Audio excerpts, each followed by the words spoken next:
Um, hold on. Can you guys hear me? Hold on. Here we go. Hold up. Okay, there we go. My bad, y'all. I'm on my phone. All right.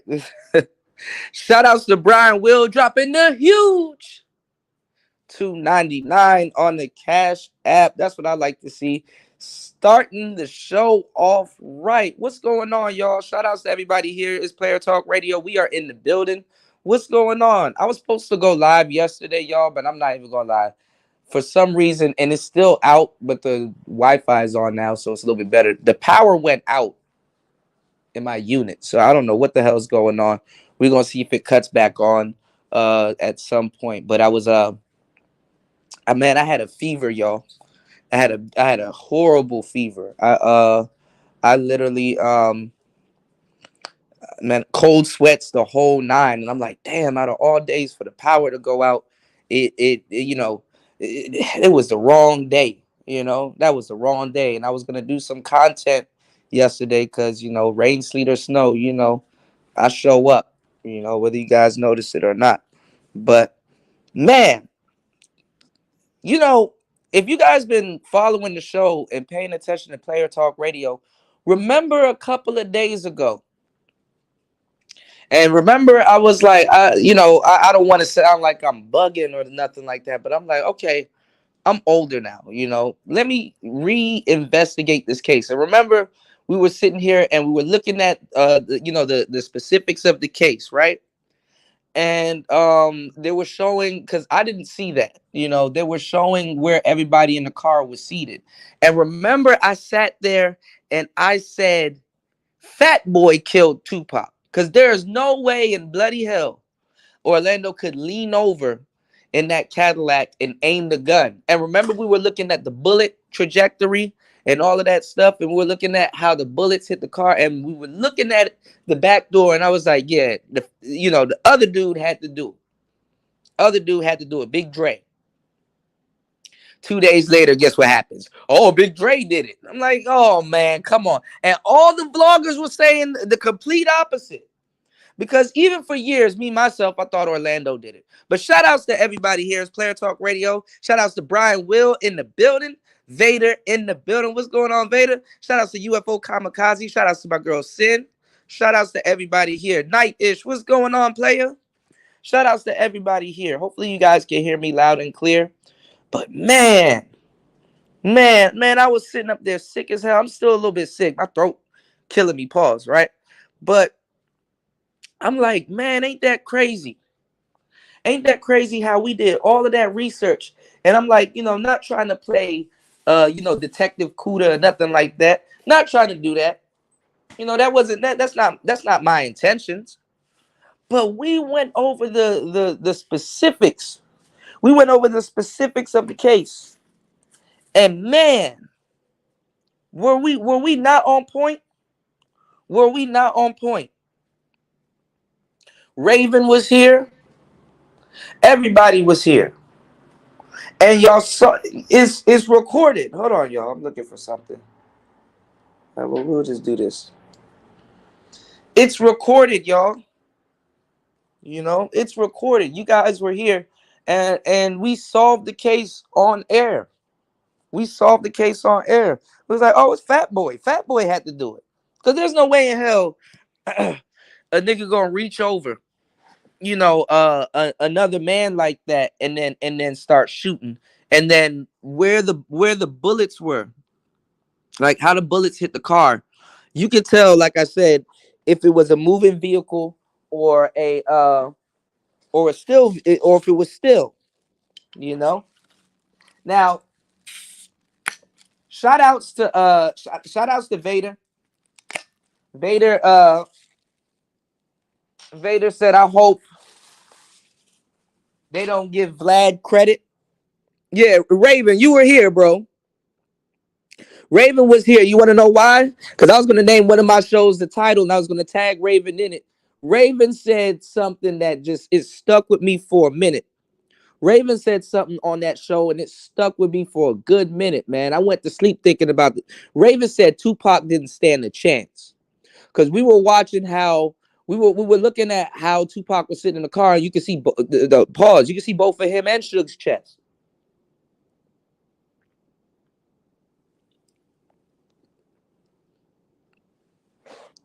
So I said it had to be Fat Boy. There's no way Orlando Anderson could have shot him like that. There's just no way, you know? Not that I've participated in any drive-bys or any sliding or whatever. It's just common sense. You know? What's going on, Dusty? Dusty, what I mean is the other night, Player Talk Radio cracked the case. We were looking at everything. Raven was here. Ghostman Kang was here. A bunch of people were here. And we basically kind of played a little bit of internet detective. Whereas I was like listening to the story and all this other shit, and oh, Keefe D got caught, and we're gonna find out 2 days later, and blah blah blah. We literally brought up the pictures, right, of the BMW, and I said, just let me look at the pictures of the bullets. You know what I'm saying? Entering the car, because I could see the bullets tell the story. So we looked at it because, like, you could tell if the target was moving or if the target was still. And there was one bullet in the back door, right at the top part of the back door, that showed that the Cadillac was going forward because of the diagonal angle, how it hit the car. Now I don't think that bullet did any damage, but definitely the four that was in the passenger door, that I think those were the shots. But what we were looking at, Dusty, was where people were seated. And think about it like this: where Orlando was seated was in the back passenger seat. So for him to reach his arm out the window and shoot the gun or whatever, he would have to be shooting across Fat Boy. He would have to be shooting across Fat Boy. And don't nobody, like, I don't know, if y'all ever fired a gun like that, but y'all know, especially if you're shooting a 45 or a 9mm, them shells go anywhere after you press the trigger. You know what I'm saying? Them shells go anywhere, and they hot too. They're hot. You know what I'm saying? So you mean to tell me this nigga stuck a pistol right in front of this nigga's face and fired it? Nah, that don't make sense. So I was like, oh, it's the Fat Boy that did it. It was the Fat Boy that did it.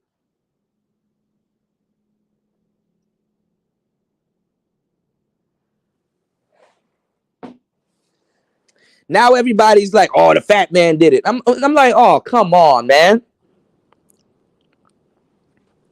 You did? All right, let me catch up on these comments. You said, nah, I mean, what do you mean about Tupac and Suge in the car? Oh, I don't know. Those older 745s, they were weirdly built. Like the center of gravity, those 745s, those older cars in the 90s, they sit a little bit low.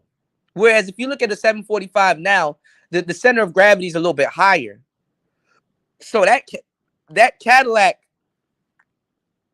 like, basically, if you look at that picture, that Cadillac, both of their chests was exposed. So anybody could have just walked up or did something and would have got a chest shot. You know what I'm saying? Versus trying to shoot through a door, and then the bullets start going everywhere, and then you got ricochets and shrapnel and stuff like that, especially with a 45. But those 45, a 45 at that at like a car length beside somebody, that shit gonna go right through the door. That shit gonna whistle right through the door. So it's like what Raven said. Tupac didn't stand a chance. You dig? The bullet fragments hit his vital organ. Yeah, he did not stand a chance. Yeah. Shout outs to War Master in the building. War Master was there. We cracked that whole case. You're fucking around. That shit, it blew my mind. I was sick as hell. Man, listen, y'all. I had the biggest fever yesterday, and the power went out. Man, when I tell you, I was fucked up in the game. I didn't feel good until about nighttime, and I'm like, damn, the power's still off. So I had to go to a little spot. You know what I'm saying? Get a water or two and just sit down and work. So that's why you guys see a bump in the YouTube shorts. Go look at those YouTube shorts. We just hit another 10K. All right. We about to look. That first M was crazy, but we about to hit the second M. That second million about to come fast, y'all. No homo. And we just cracked 2.8K subs. Yeah, so we on the up and up, y'all. Y'all hit the like button, support the channel, man. We working over here, man. Rain, sleet, or snow, sick or in good health, man. My throat is still fucked up right now. Around this time of year, I'm not gonna lie, y'all. My body's waiting for shit to get cold. So I got to be careful with the rain and shit like that. And I took a hot shower yesterday, but I was already having a fever. So I took a hot shower just to try to really, just like cool myself down for real, because I was getting hot and cold. And I ain't gonna lie, I stayed up all night. It's 7 a.m., 7:13 a.m. here, so I haven't slept. But I slept during the day though, because I was just trying to really sleep off the fever. I had a big old fever, y'all. No way to stop excessive blood loss. Well, they basically amputated his right lung. So that nigga was gonna be. I ain't gonna lie. I don't think Tupac would have probably been a bit of a. Either he would have been fucked up. You know what I'm saying? He would have been fucked up. Just at the angle those shots were hitting, and then the bullets and stuff like that. Because the 45, you know where the 45 came from, y'all. That shit came from the Vietnam War. That shit, the man stopper. The 45 is dubbed the man stopper. Because niggas used to drink that damn berserk juice and shit, and then get the wilding, and then they adrenaline and shit like that. So they needed a bigger bullet to put a nigga down. That's where the 45 came from.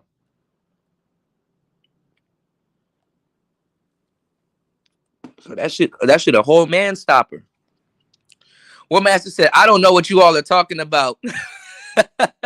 Starfield is all that matters. Man, I wanted to play Starfield so bad last night, y'all.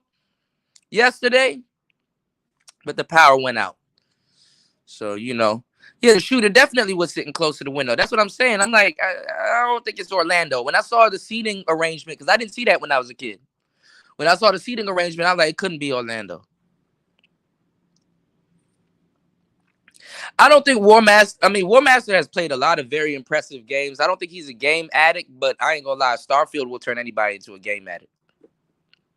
It definitely will. Any Bethesda game, I'm telling you, it definitely will, man. From Fallout to Skyrim to Starfield, they making the right choices. He said there's a video that shows a dude having a hot shell fall down the shirt. Yeah, man, them shits is no joke. I had one fall down my shirt at the gun range back at home. I used to go to the gun range all the time. I usually, and certain women will tell you, the first date, or even while I'm dating certain women back in the day, man, we go to the gun range. That's the perfect place for a first date. Go on Groupon, y'all. If you go on Groupon, they give you like free coupons and shit like that. Go on Groupon and they'll give you a free session with the 38 snub. They'll give you a free session with a Ruger. They'll give you a free session with a whole bunch of different guns, 9mm, all kinds of shit. That way you can use a coupon too. Shit. I don't hear nobody in the manosphere telling y'all how to date on a budget like that. For real. I'm telling y'all, man, dates should be no more than $30 to $60 for both of y'all.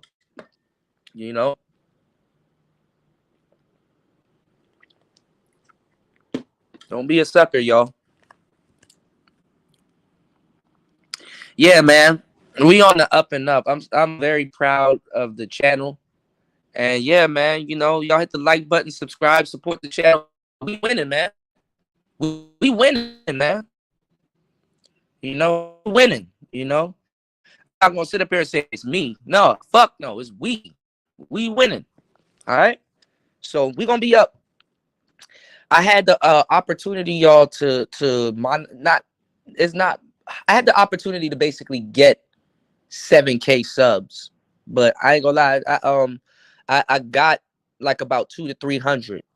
You know what I'm saying? So I just gotta sit down and do my research and figure out, what to do. And then at the end of the day, I mean, a lot of people, oh my bad, y'all. When it comes to shorts, they just watch shorts and then go on about their business because it's like TikTok, but it's a little bit different. They kind of treat YouTube shorts like TikTok. So, 7K people will easily watch your shorts and not sub, So I gotta do my homework this week and figure that out. But yeah, we're gonna use the shorts, we're gonna scale it up, and we got some pre-recorded content coming very soon. I just need to edit it and stuff like that. But Every 2 days, I'm making sure I put out like 15 shorts and stuff like that with just a bunch of different things because I'm also experimenting and stuff. But the channel is doing I could not be more proud of the channel, man. The channel, look, y'all, that shit jumped like 100. Like imagine going from like 10K, 30K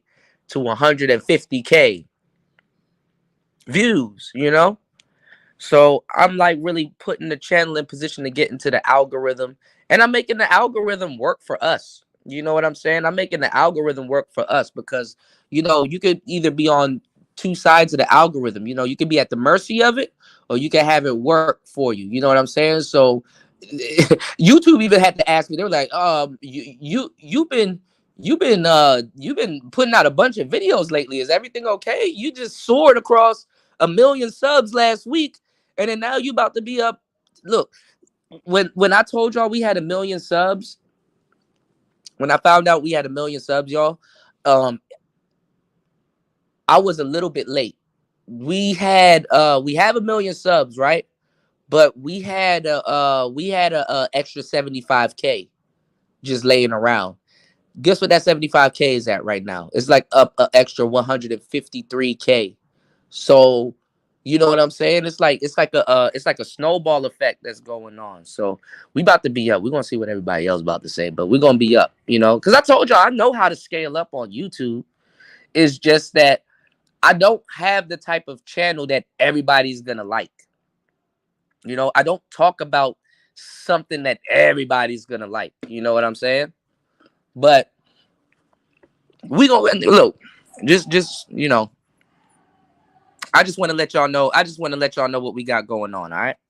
So I'm gonna keep y'all informed. But after a while, I'm gonna go silent because you know what I'm saying. You want to win in silence, y'all. All right. So if you learn anything from me, don't tell everybody everything. But I just want to let y'all know we doing good, and y'all gonna see the improvements and stuff like that. We're gonna win in silence. So that's why I appreciate everybody that likes and supports the channel because guess what? This rebrand, yeah, yeah. Y'all thought I was playing when I talked about that rebrand. This is only phase one. All right. So you get the shorts popping, you do little daily habits and stuff like that. That's for me to know.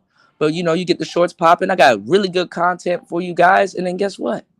Then you get I'm always live streaming, but yeah, then we get the pre-records popping. So, and I can link, I can link the shorts to the pre-records.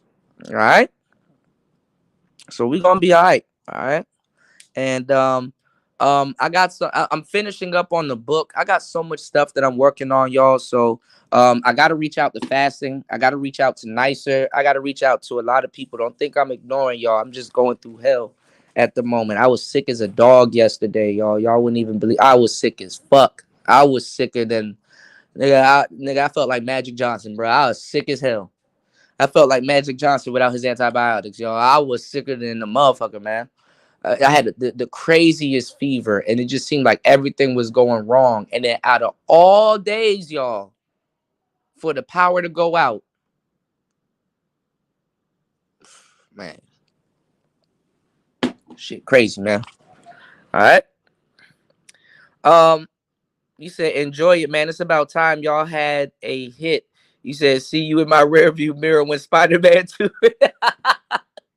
Man, they fucking up the Spider-Man games, but I gotta check out Spider-Man 2. I like Spider-Man. You said there's another video with a chick with a nice rack having a shell go down her. Oh man, yeah. Look, I was looking at this video, right? And it was this girl, and she was like fake trying to pretend like she was a sniper, and she had a booty and all this other shit, right? And somebody, I ain't gonna lie, it was dark humor. I know y'all are into dark humor, all right? Because we black pilled over here, right? Somebody was like, yo, when they catch her, they gonna do her dirty. I said, damn, I didn't even think about that. Little military broad with a little body and shit like that.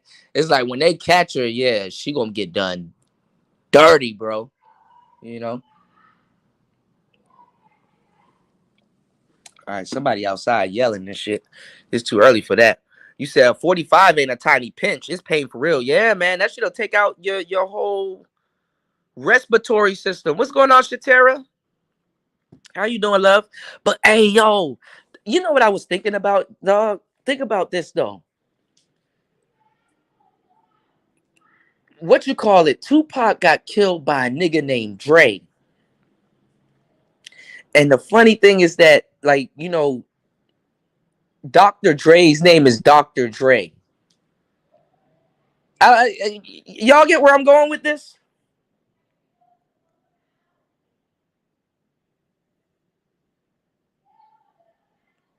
Tupac got killed by a dude named Dre. I don't, you know, Dr. Dre. You said a 45 came from the early 1890s. Okay, I didn't know that. I know they employed it during the Vietnam War though, when them niggas was drinking that berserk juice, you know. But think about that. You got killed by another nigga named Dre.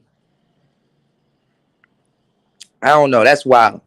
You know, shout outs to Sin. You said, does it really matter at this point? Old niggas got old ass skeletons falling out the closet. Yeah, some people got cemeteries, Shatera. Some people got cemeteries, man.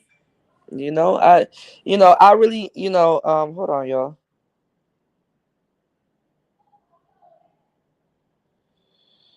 Oh man, I gotta reach out to some people later on today. He said he'd at least have a blister from the bullet shells falling on him. Yeah, yeah, that shit will burn you up for a minute. You gotta get some, like, when them shells, like right after a gun's been fired, fall down your back and shit like that. You gonna either have a scar if you don't hit it with the neosporin or some type of ointment fairly quickly. You know what I'm saying? That shit is no joke, man. He said, "Shout out to Jefferson." He said I had to delete some games to for the PlayStation Store. Yeah, he said he done deleted a whole fuckload of games to get Starfield. Did you get Starfield yet? I ain't gonna lie, Starfield is a huge ass game, but War Master gave y'all the game. You know, if you get a external hard, you know, if you get a external hard drive, you're gonna be straight. You know, that's a really good game. What's going on, Tyrone? What's going on, player? You know, Tyrone in the building. Yeah, there you go. Raven telling you that he giving you the right joint. I ain't gonna lie, y'all. Though, if anything, y'all go get Steam. I know that a computer is not the best. I mean, it can be, but I know everybody's computer is not the best gaming device. But um, you know, you can use your controller on Steam now, and I'm pretty sure before, but I didn't know you can just USB your controller into your computer, and literally it's like you're playing it on the PlayStation. But I ain't gonna lie, I think the computer might have a little bit more lag when it comes to certain games. You know, I'm not too. I know computers are good, but if they're properly built, I'm not too sold on computer gaming too much unless you got the right accessories and memory and stuff. You know. And not because the computer is bad. It's just a lot of people. A lot of people. Just. You know, they use their computer for personal purposes. Where I ain't gonna lie, like I told you guys when I was giving y'all the tech advice. If you're gonna be a YouTuber or whatever you're gonna be, if you're gonna get a computer, make sure you're using it for one purpose. You know, one or two purposes only. And honestly, personal and you know, it's just bad. You know, but make sure if you get a computer, if you're gonna be doing content, you just get that computer and designate it for editing alone. You know, so everything will run smoothly. You know what I'm saying? Because if y'all sit up here and be watching Pornhub and all this other weird shit on y'all computer, you know, then it's like, okay, you asking for some shit to start fucking. You asking for some shit to start fucking up. You know. You know, don't sit up there and get a computer for editing and think you're gonna have a porn vault on your damn computer. You know. That shit is no joke. Shout outs to D Mac. What's going on, D Mac? Big old player in the building. What's going on? Shout outs to D Mac, the trucker in the building. I think these people yelling because the power out. But some of these people power is on. I'm trying to figure out what's going on with my unit. I'm gonna wait till this afternoon and see what's going on. What's going on, Chris G? Yeah, they gonna do her dirty. I'm telling you, if a little thick sniper get caught, like if she get captured, they'll capture her. She gonna what's the word? I forgot the word that they called it. But in other words, she gonna be a sex slave. She gonna get smutted out. What did they call it? Did they called it a something? Was it a something made? A, a something made? I don't know. But yeah, you might as well just shoot yourself at that point, sis. You know what I'm saying? You might as well just shoot yourself at that point, cause unsubscribe yourself, cause that shit gonna be it's not gonna end up good for you if you get caught with a booty and all that other shit. Shouldn't have went to war with a booty, dog. I don't even know. I mean, I think any woman that gets caught in war is gonna be a fucked up time for you. You know, this is why dudes don't just and women get caught all the time. Like I don't know, ladies. Look, much respect to y'all if that's the profession you take, but every time some shit happens like that, men gotta pay for it. You know what's very popular? Police women getting their gun took. Police women getting their gun took. They get their gun took all the time. Their service weapon. You know? The worst phase in game development is right at the end because the contractors really work about 160 hours a week to drive you insane. Yeah. And I think too, Raven, that's why they put out games unfinished and shit. You know what I'm saying? So if y'all do get some of these games on y'all computer, make sure y'all got extra memory laying around because you're going to run into an update one day and you're not going to like it.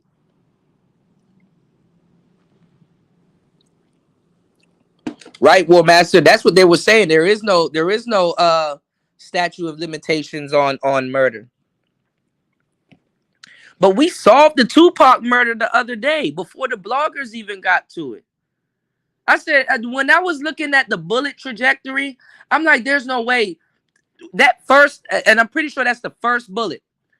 I was saying if somebody was leaning over in a Cadillac and he had the gun in his hand, it just don't make sense because you got to fire across another man's face for the most part.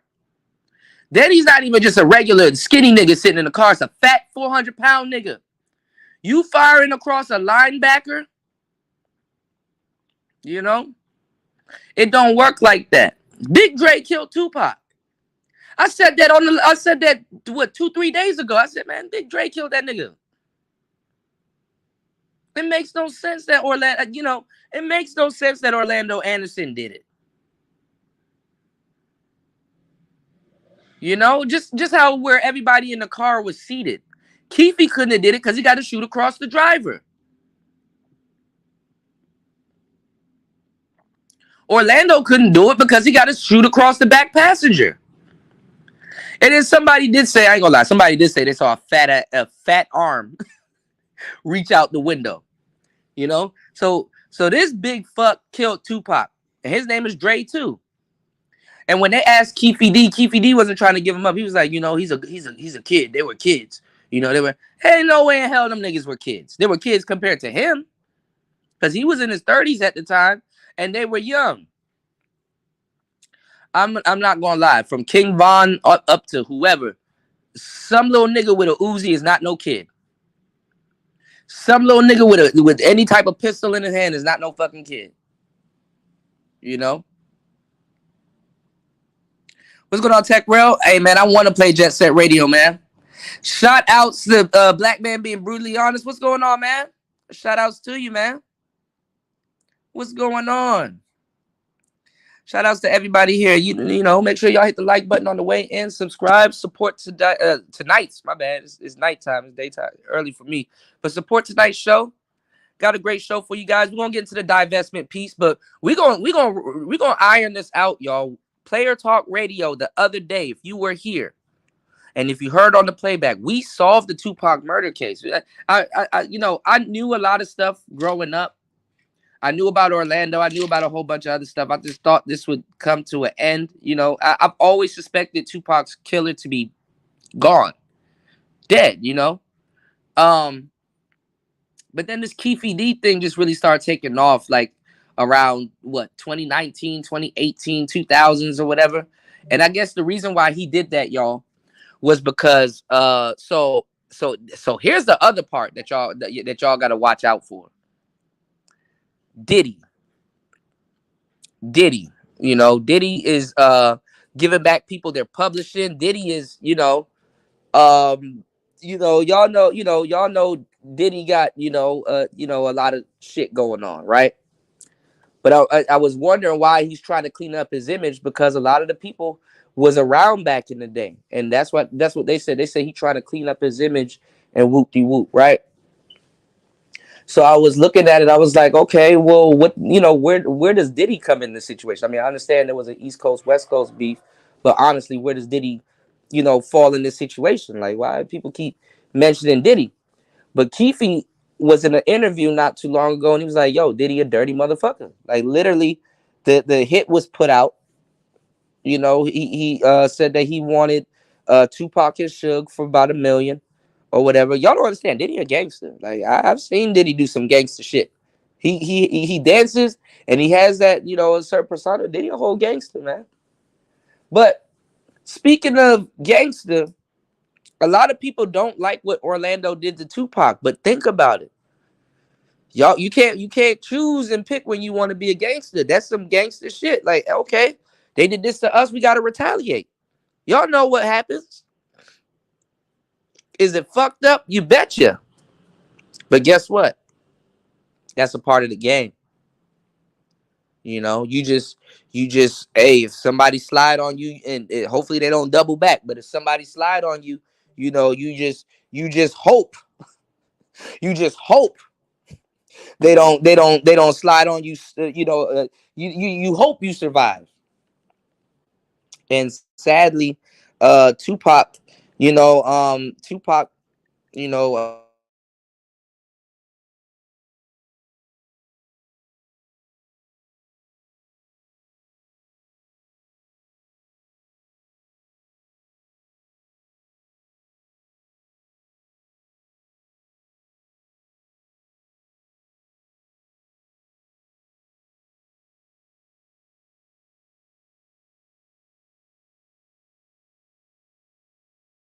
uh-oh. So, damn, I don't even know if you guys can hear me. Y'all hit the like button. Hold on. But I was like, damn, Tupac really, you know, he shouldn't have did that. Like, he shouldn't have swung on that man, not knowing who the hell he was, Or maybe if he did, you never know, But a dead man can't, tell y'all what's going on right now. Dead man can't really say nothing what's going on right now. Okay, yeah. Something happened and it went out. Y'all hit the like button on the way in. Subscribe to the channel. Support the channel. But this is the thing, y'all. So Orlando slid, but he didn't slid. Dre slid. He was the closest to him. So it makes sense, that Big Dre slid. But the hit was Diddy was supposed to pay $1 million. And they said Zip took the $1 million. Didn't pay Keefe, didn't pay Orlando, didn't pay nobody. Zip took the $1 million. He was supposed to divide it.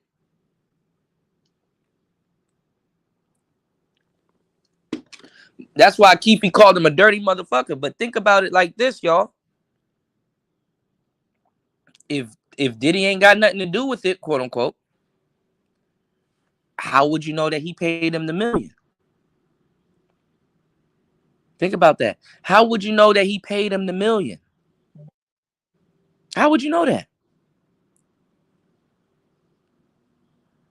So Zip got away with it, and he kept the whole $1 million. Didn't have to split it or nothing.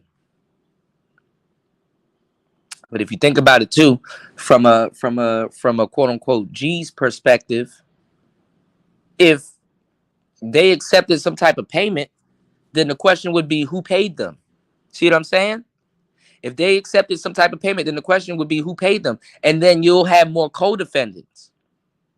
You'll have more co-defendants. You did? So I think Keefe D did all of this to kind of make up. He was like, oh, well, maybe I can get that M another way. later on for the same bullshit. You dig? So hold on, let me catch up, y'all. He said Starfield looked like a bum ass Mass Effect. Nah, man. War Master had me playing Mass Effect prior, which I got to finish, by the way.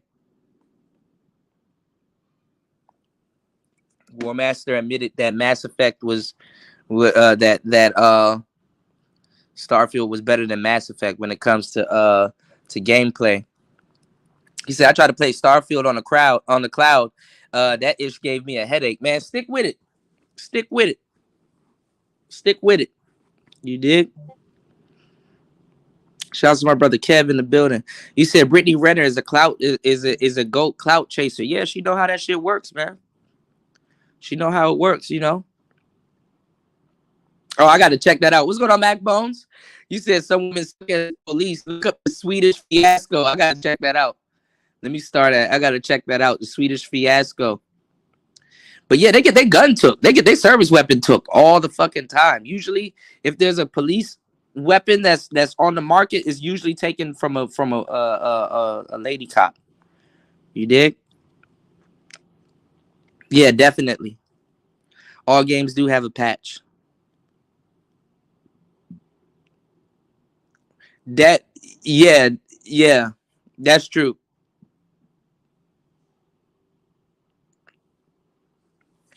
Shit. Most people don't even know how to reload. And then think about it.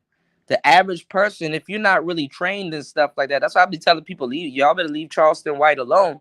You know, a lot of people, their reload time is that's something completely different. You know, that reload time. That reload time ain't no joke, y'all. You said I need Diddy to buy out BET first. Well, he got Revolt. You know, he got Revolt. So I don't know if Revolt is really but I heard Revolt is doing really well though. He do got Revolt TV. That's all Diddy. He said Diddy be in the shadow behind back. Yeah. But honestly, I mean, aside from doing dirt, you know, you gotta do certain things right. And you know, all these people are like, oh well, Keefe D should go away for a long time. Keefe D should have got locked up and blah blah blah. It's like, well, y'all, I don't know, man. I don't know.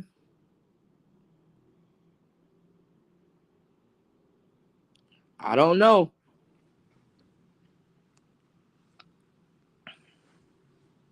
I would think that, but this is an old ass case, y'all. You know, it definitely is an old ass case. So you said Sony might even make a movie out of the game since it was such a massive hit. Yeah, I didn't know Ghost of Tsushima is in the second one is in the works because I played the first one online. That was a really good game. That was a really good game. Ghost of Tsushima.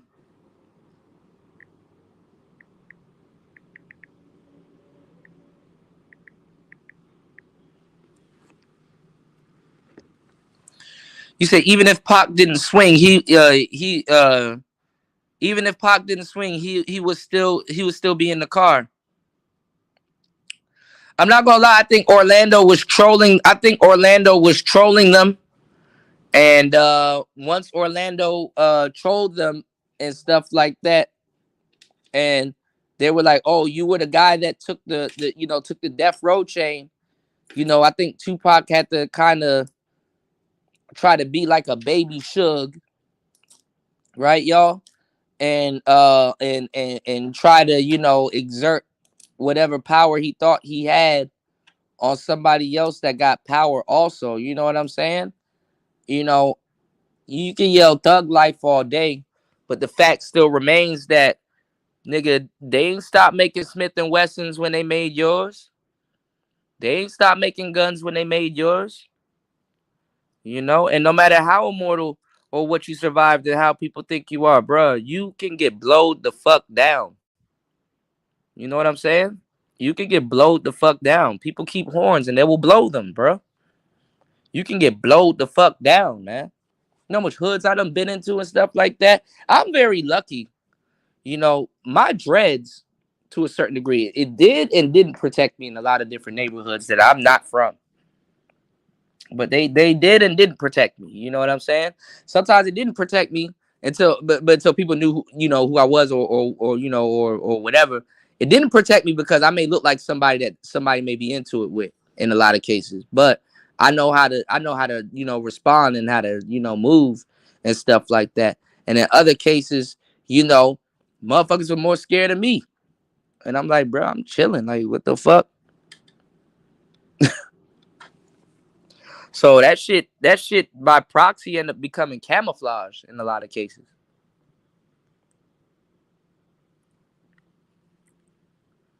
But anyway, y'all better be safe out here, man. Y'all better be safe out here, man. But that goes for anywhere, you know. But when I look at that case and I look at how what happened with Tupac, I'm like, damn, that's crazy. You know what I'm saying? Damn. you know.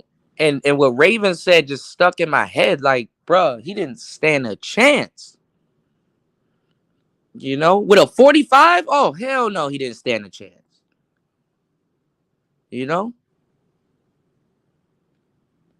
and then Keefe, I would look at it like this.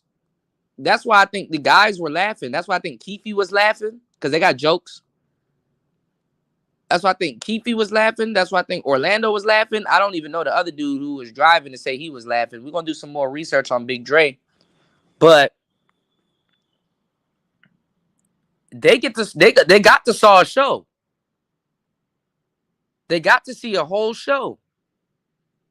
While Broski was shooting out the window, and it looked like Tupac was reaching for his gun, because I guess Suge saw Keefe and was like, "Oh, there they go." And I think I don't I guess Tupac was fronting,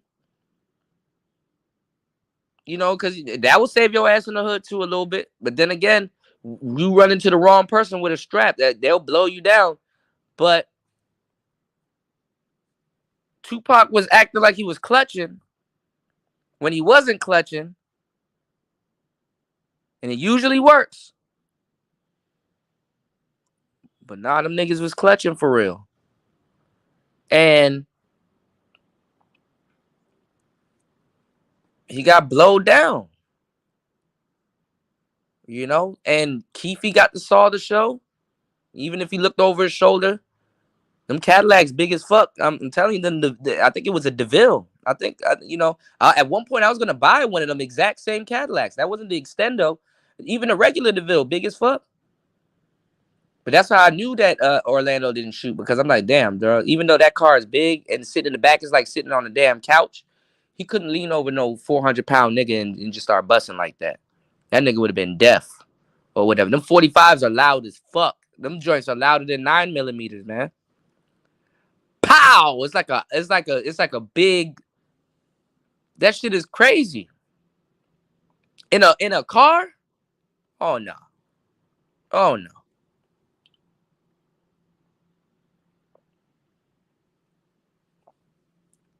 So if y'all go check out on Last Player Talk Radio, that was a genuine reaction. It was like, oh, Fat Boy did it. We did a little research on Big Dre. I'm like, he has to be the killer. Knowing what I know how these cases go. I've actually I thought about it, and I was like, man, I did way more research on way more complicated cases than this Tupac shit. So I was like, you know what? I'm older now. Let me actually just take a look at that BMW real quick and just kind of cross-reference stuff. And where was this nigga sitting? And he had what? When I looked at that first bullet that entered that BMW, I said, couldn't be Orlando, because if Orlando was in the back, it was in the back driver's seat, the bullet wouldn't have entered at that angle, especially in a moving vehicle. So I said, "Oh man, this fat boy did it. A completely different nigga. I didn't think that had anything to do with it. He did it."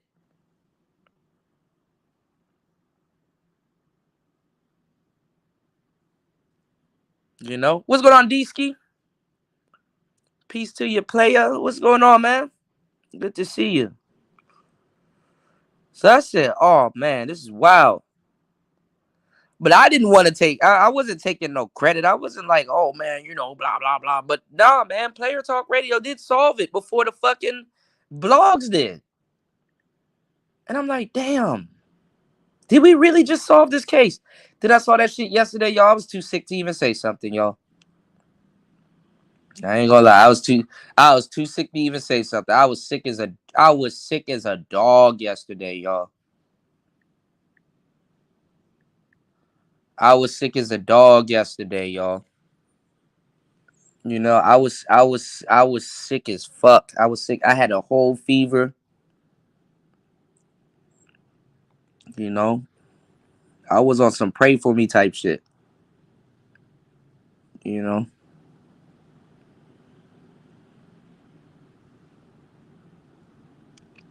I was sick. You said just wait till Black Friday and Cyber Monday next month. Xbox, Sony is coming. I ain't gonna lie, man. I haven't been hearing too much good stuff about Sony. Y'all know I love the PlayStation, but yeah, we'll see, man. You know, you said Diddy was the mastermind behind the death of Pac and the Notorious Big. Man, Diddy a whole gangster, man. I know it took me a while to believe it too, but Shatera said I got to get ready for Black Friday. I know that's right. Deesky said Keefy D had nothing better to offer the culture. He said Keefy D had nothing else better to offer the culture and these millennial style platforms but incriminating information against himself. Yeah. Well, I was saying what he shouldn't have did was said that he got the pistol and handed it. Like, first of all, I don't know if it's, I don't know if I got to do my research. I don't know if Zip is dead, but then again, at this point, Zip done stole the million.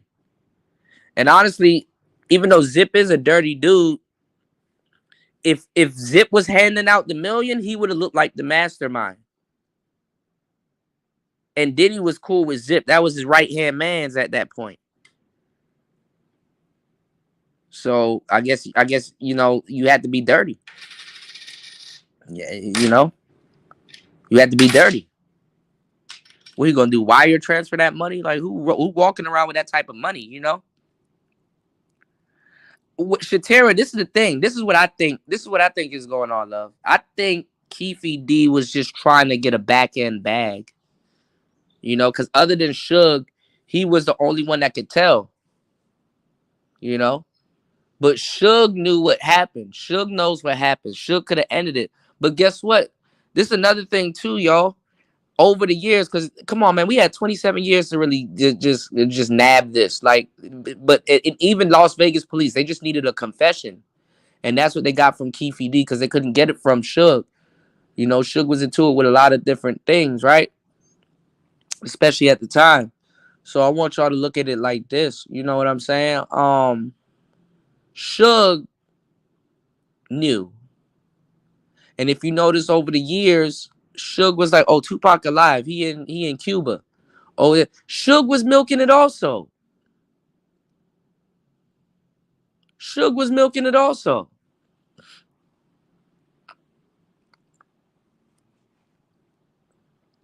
And if you think about it, Keefy might get let loose again.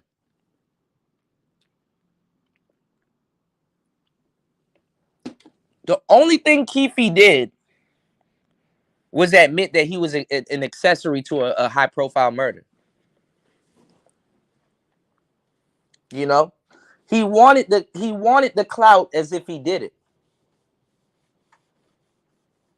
You know, he wanted the clout as if he did it.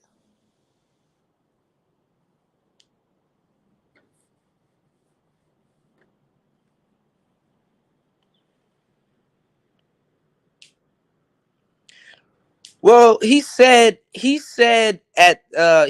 had cancer, so he's on some look. Fuck it, I'll tell the story and see if I can make some money up. He should have. Let me tell you the problem with Keefe D.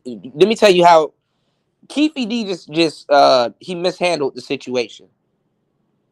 The type of money that he thought he was gonna make off of it, uh, he just went about it wrong. Cause he could have played like he could have lied. There was so many stories going around anyway, y'all. Keefe could have said, "Yo, Orlando already had a gun." Blah blah blah. He didn't have to say, "Yo, I got the gun from Zip and I passed it to Orlando," and then turn around and said, "Yo, I threw the gun in the back seat and whoever got it got it."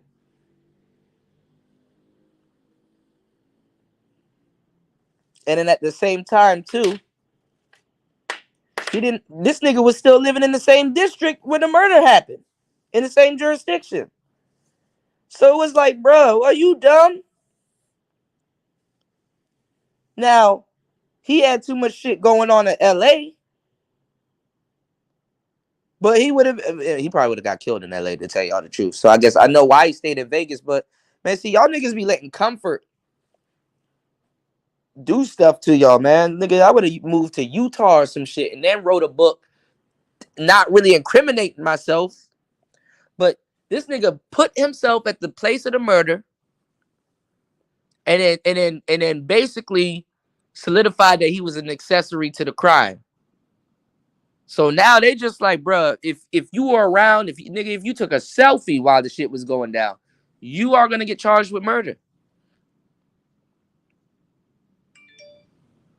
You did?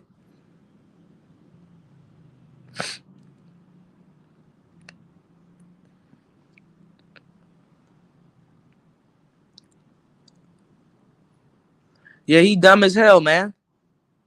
And he had all the opportunity to leave America. You know?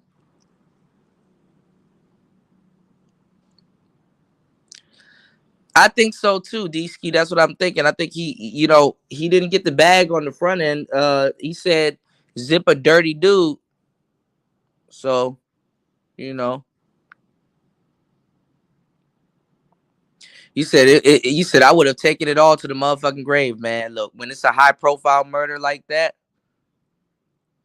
and Tupac, I think shit, they done released more songs with Tupac after his death, even when he was alive.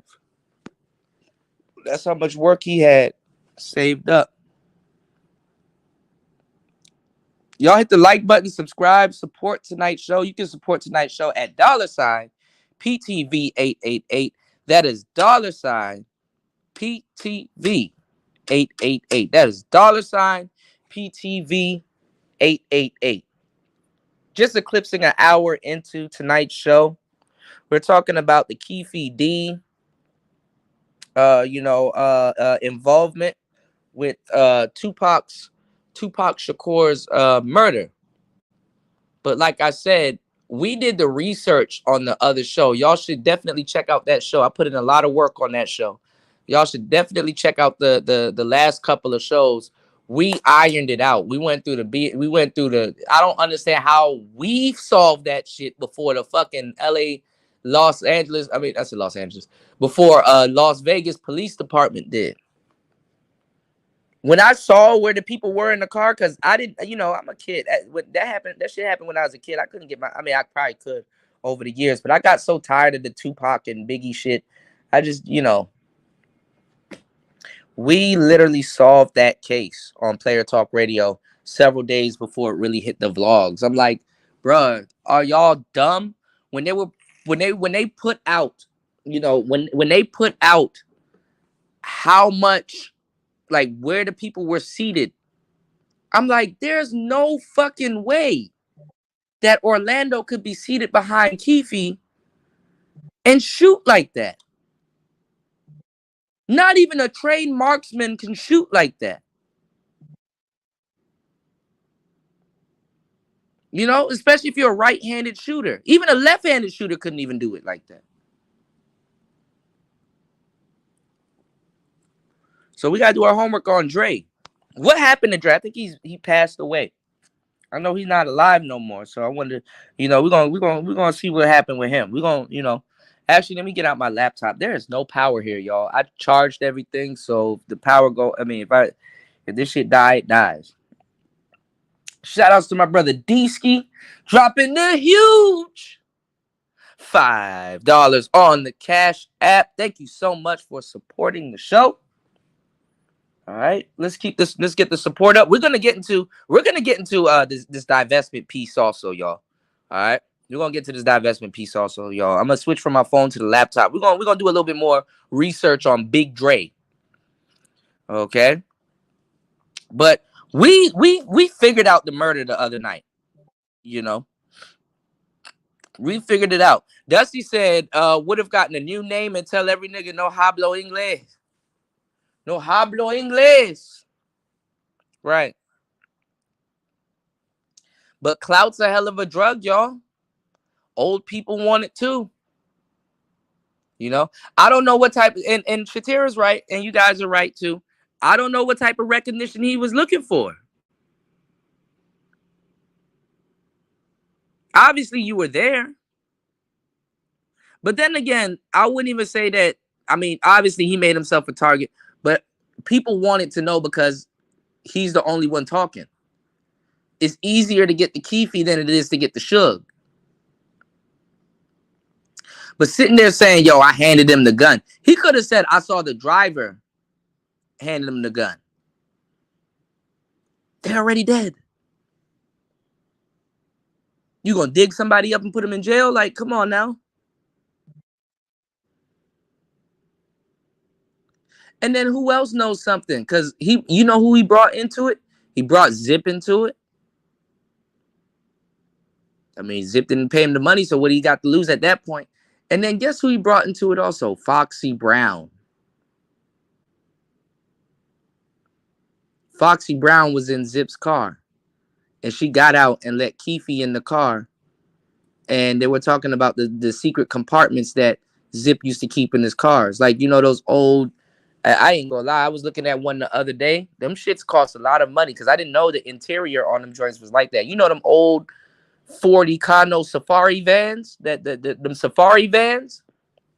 I'm talking about the joints with like the little side step, and they got like a big ass couch inside, and some people flip the couch down and it turns into a big California bed. And this is in a van, by the way. They were like, Zip used to keep those type of cars, and all of those cars used to have those secret compartments in it. Zip was obviously he was a gangster. Anybody that I know that got them compartments in their car, they on some bullshit. But they know what the type of shit they on, so they, you know what I'm saying, they prepare. That's what they said the type of guy Zip was. So he said he got into his Benz after Foxy got out. Zip handed him a pistol and all that other stuff because remember they're coming in from LA. So they're not going to cross state lines with pistols and all kinds of stuff like that. But anyway, you understand? Keefe got his hands on the pistol and gave it to Orlando Anderson. But, like, obviously you want to get your lick back. But if you just got jumped in a goddamn nightclub and stuff like that, your eye probably swollen, your arm hurt. You can't, man, look, recoil and shit like that, man, you can't handle no damn 45. Unless you got adrenaline still coursing through your veins. You ain't about to handle no goddamn 45. Knock it off. Knock it off. But, he probably handed it to, to Orlando. And Orlando can't get a clear shot because where he's sitting in the car. No homo. You gonna sit on that fat nigga's lap? Where you gonna sit? And shoot. And I'm pretty sure that fucking Cadillac didn't have a sunroof. Tupac's... And I ain't gonna lie, Tupac was super stunting and shit like that. I don't know what's up with him hanging out windows and shit like that, but usually, y'all, if somebody hanging out windows, they usually have a pistol in their hands. So him hanging out the sunroof, and it's always some broads. Like, if I was to really tell y'all about like Chicago gang stories and stuff like that, you know, the war between 63rd and 64th started over a girl.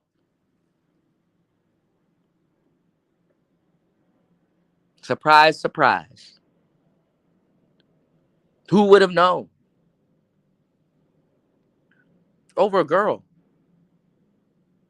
And did you know when Keefe was talking about they were just looking for Tupac. They were on the lookout. They didn't know where he was until a group of bitches was like, oh, Tupac. Gave up his location. And lo and behold, oh, we about to creep up on side of him. Oh, hit a gun. Get that shit ready. Damn, I can't shoot it. All right. Yo, give it to Dre. Yo, give it to Dre. You can kind of piece it together what happened. There's no secret. But see, all of the stories and all of that other shit was to throw y'all off. Remember, technology wasn't like it was back then. Now, communication was a lot harder back then than it is now. So, yeah. What are we talking about at this point?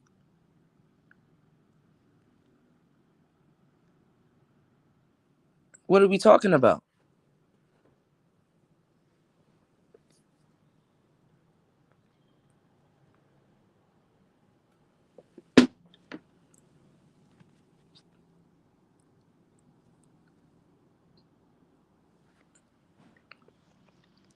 You said exactly, Dusty. I would have been somewhere playing with my grandkids. Exactly.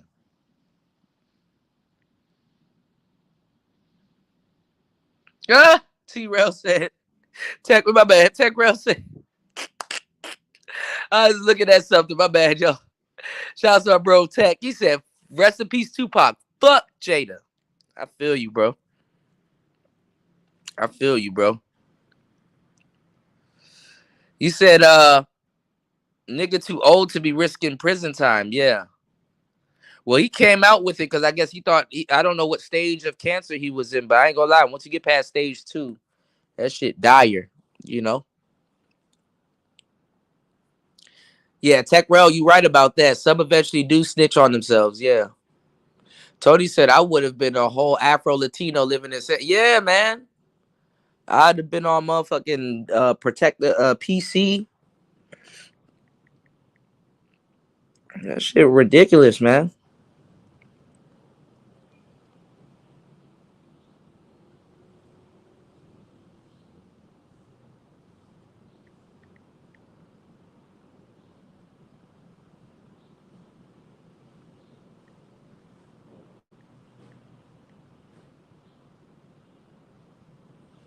Hold on, y'all.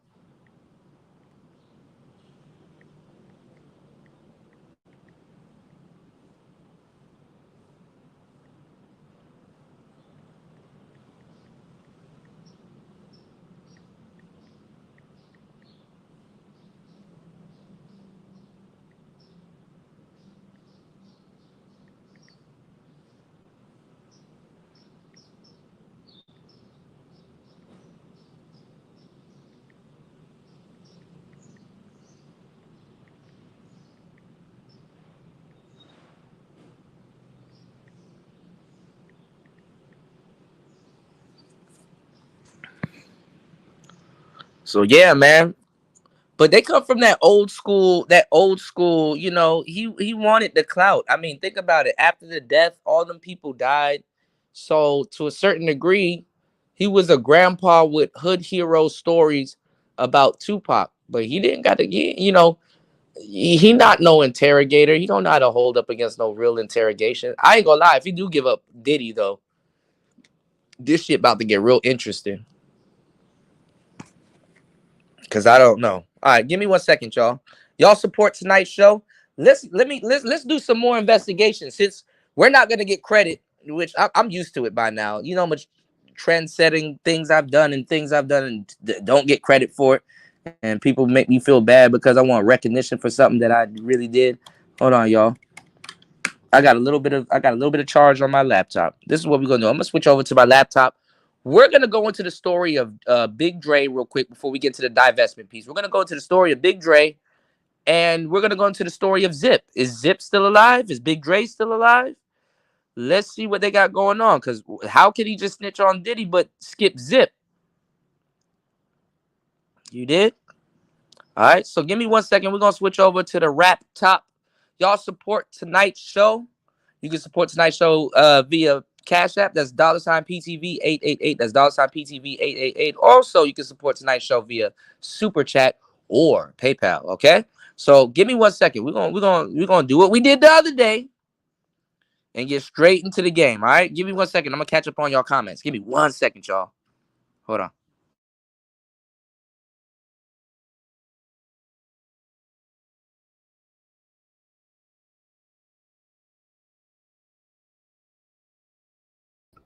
All right.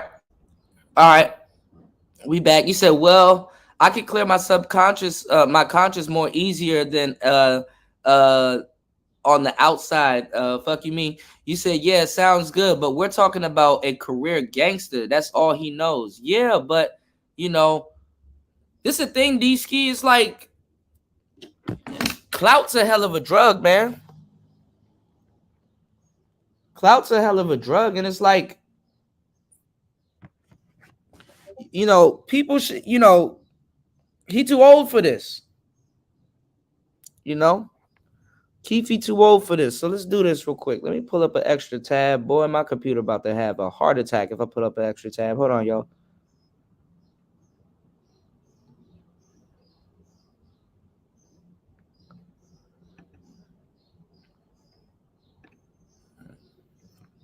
Y'all support tonight's show. We doing the research. Things that that a lot of content creators are afraid to do. And we got to go over the YNW Melly case. Bortland got arrested for witness tampering. That nigga was scot-free, sort of. I don't know how he stayed released and free during this murder trial, the YNW Melly case. And look, he could have just chilled the fuck out. But then again, he would have, I ain't gonna lie, he would have went down for the murder. Probably. But we're gonna get into that too. But let's not mix this up. Let's see.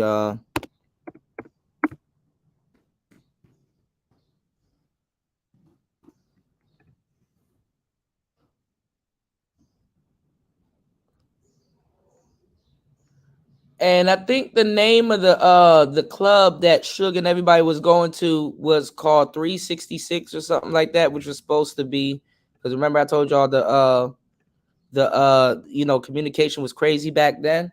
366, if you go look on your cell phone. You remember when Jeezy came out with 8732? You know what I'm saying? That was basically what was it? Was it Snowman or hold on, let me see. Damn, this is how you know I'm old. Let me see what 8732 could have meant. I forgot what it meant.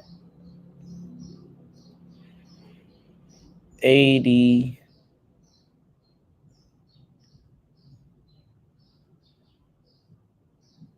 I forgot what the 8732 meant, but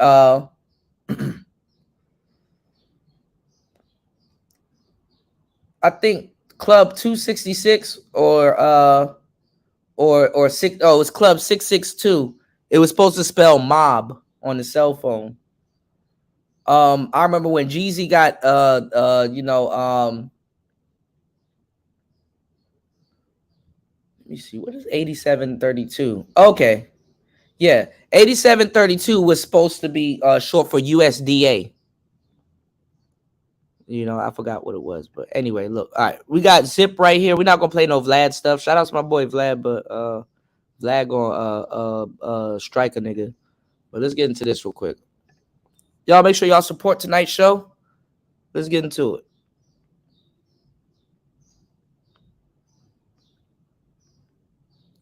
Where's the sound coming from? Hold on, y'all. I'm about as real as they come. Oh, maybe it's tailored by Joe. House Digital. Maserati, Rick, and Detroit. All right, boy. God damn it. Carlton Hines with the ball. No, that's far. So far. So, Okay. So obviously, if you see a picture like this nigga dead too. Shit. According to LAPD, the detective Greg Kading, this would have been the relationship that would have led to the demise of Tupac. All right. Where does introduce you to Zip at? We had a baseball game. So is it like a high school field? Like a local? No, not far. South Park. So, okay. We used to play for like cases of champagne. Yeah, he had to change it from Do you know USC. why Tony. what brought Zip out here? Because he's originally Yeah, from New York. that would have been the Yeah. first dark What was he out skin here for? Eskimo. He just come out and party and have fun. You know, when he come to LA, he'd come and hang out with me. We go party. When you're out in New York, is that when you meet Puff out there? Not doing that. I met him. He gave a party at a little club down in Santa Monica on Paradise. On the 24th. Not gonna get you in trouble, Tony. But listen, if you know, you know. Puff a whole gangster, y'all.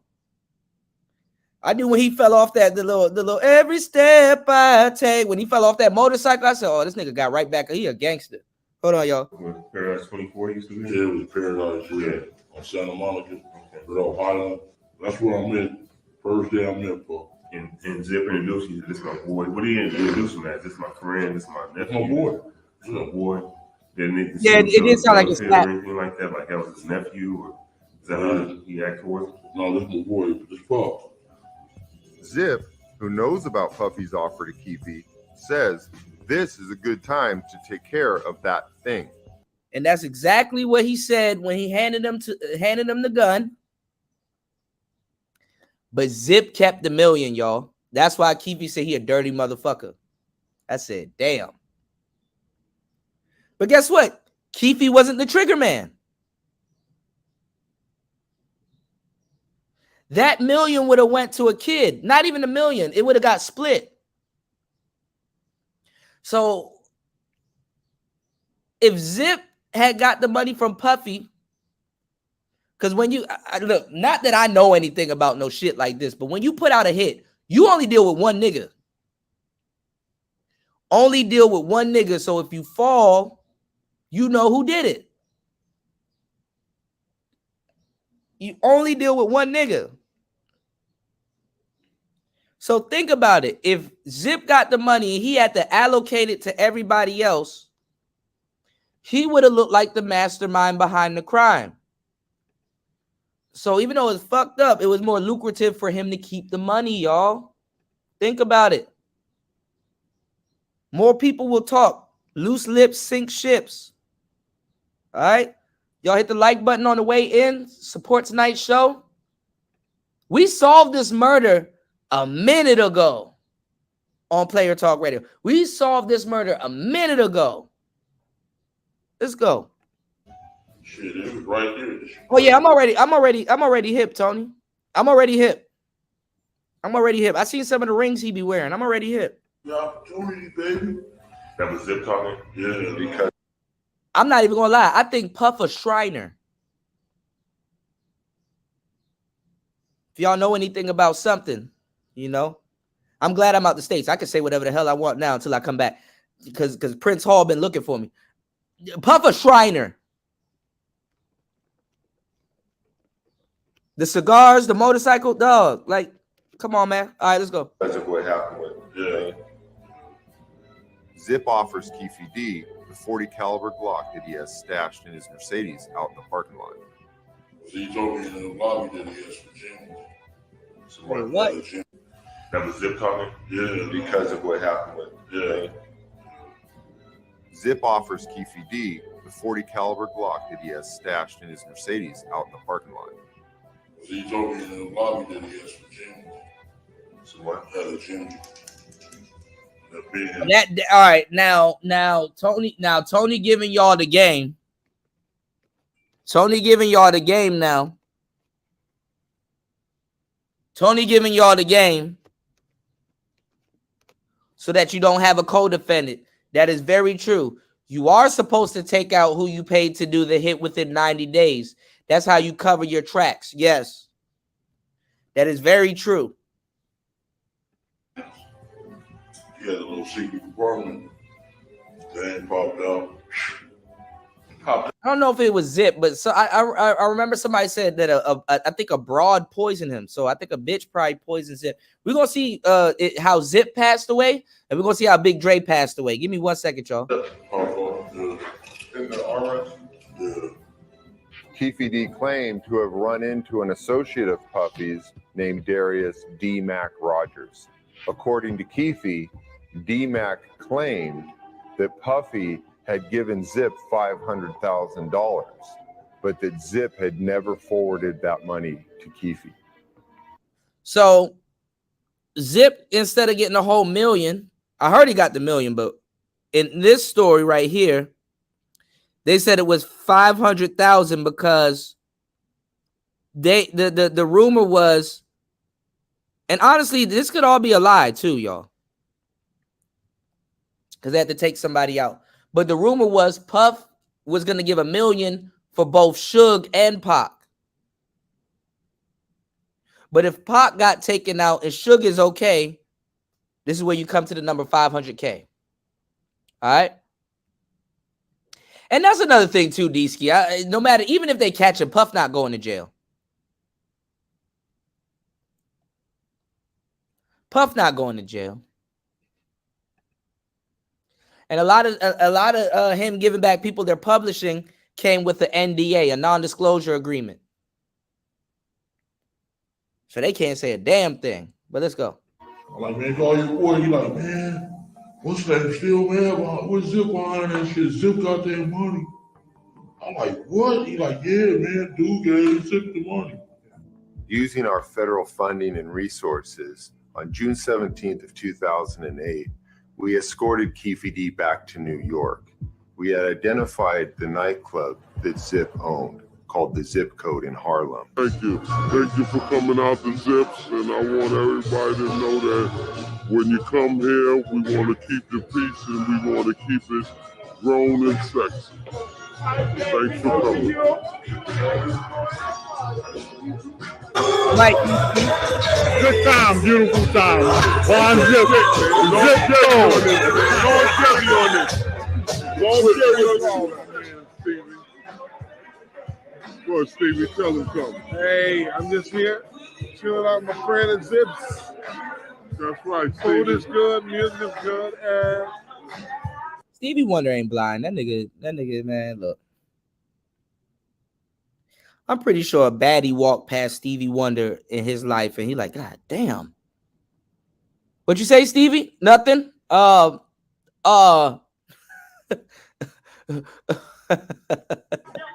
wine is good. And the wine is good. You're doing the damn thing, right? Yeah. Zip Code. Let's keep on going, baby. Yeah. And this new album coming out, it's gonna be crazy. That's right. Talk about it. This is how you feel about this new album, Steve? I'm excited about it. I ain't gonna lie, Shatera. Did you see that? Did you see that picture where Stevie had the mic? Somebody handed him a mic, but it was like upside down, and he was still singing in it. That's right. And you better buy it too. Everybody. Harlem. That's right. Harlem in the house. Harlem. That's right. We're gonna do it soon as it come out. We're gonna have a live Stevie Wonder album party in Harlem with the good food. Yeah. Russell Simmons tactic, right? You heard it. You heard it. Now what? Yeah. I got some stories this week. You understand me? Carl Thomas, Bad Boy 2005. You understand exactly what we're doing. We're here at the Zip Code. You understand exactly what it is and what we're doing. Many are called, but the chosen are what? Few. Please believe that. And you heard that from the seat to the motherfucking seat. Yeah. Yeah, in that order. Now what? Now what? Yeah. That's how I'm living. That's how I'm living. I want to show you.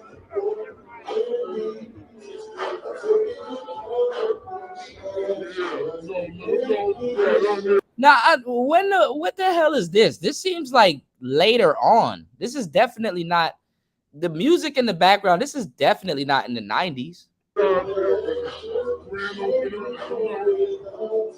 Yeah, a lot of these dudes are like J Prince status. Oh God, Dusty, I can't read your comment, bro. That's funny as hell. He said, "Is that upset?"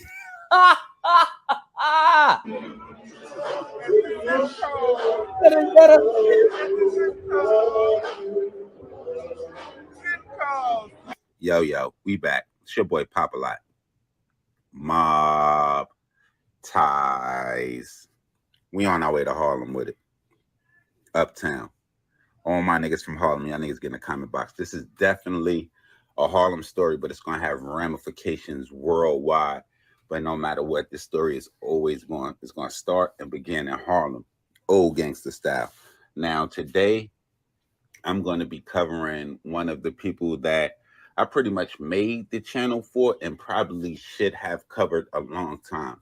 But the thing about the guy that I'm talking about and guys like this is they're old time and old school gangsters. So they were more in the shadows as to where a lot of the new gangsters, they're going to be in the forefront. You're going to see pictures of them. You're going to see them on things like social media.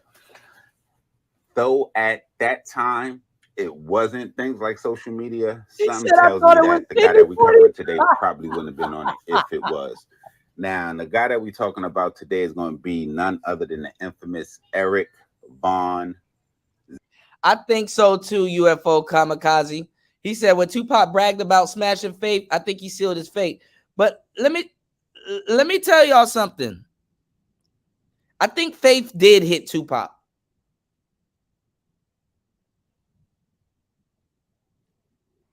Women know where to go and what to do and how to cut. Zip Martin.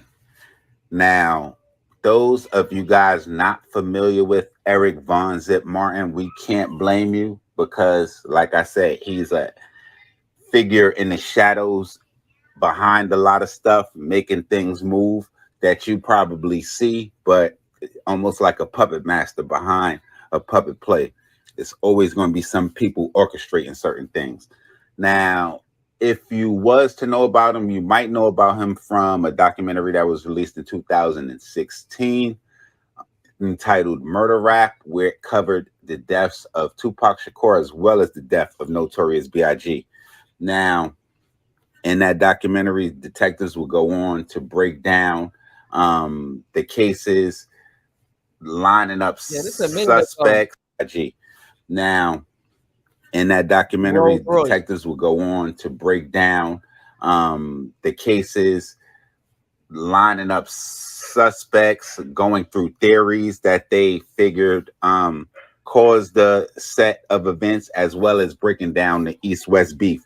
Now, in the process of doing that, they came across a figure known as Eric Von Zip Martin.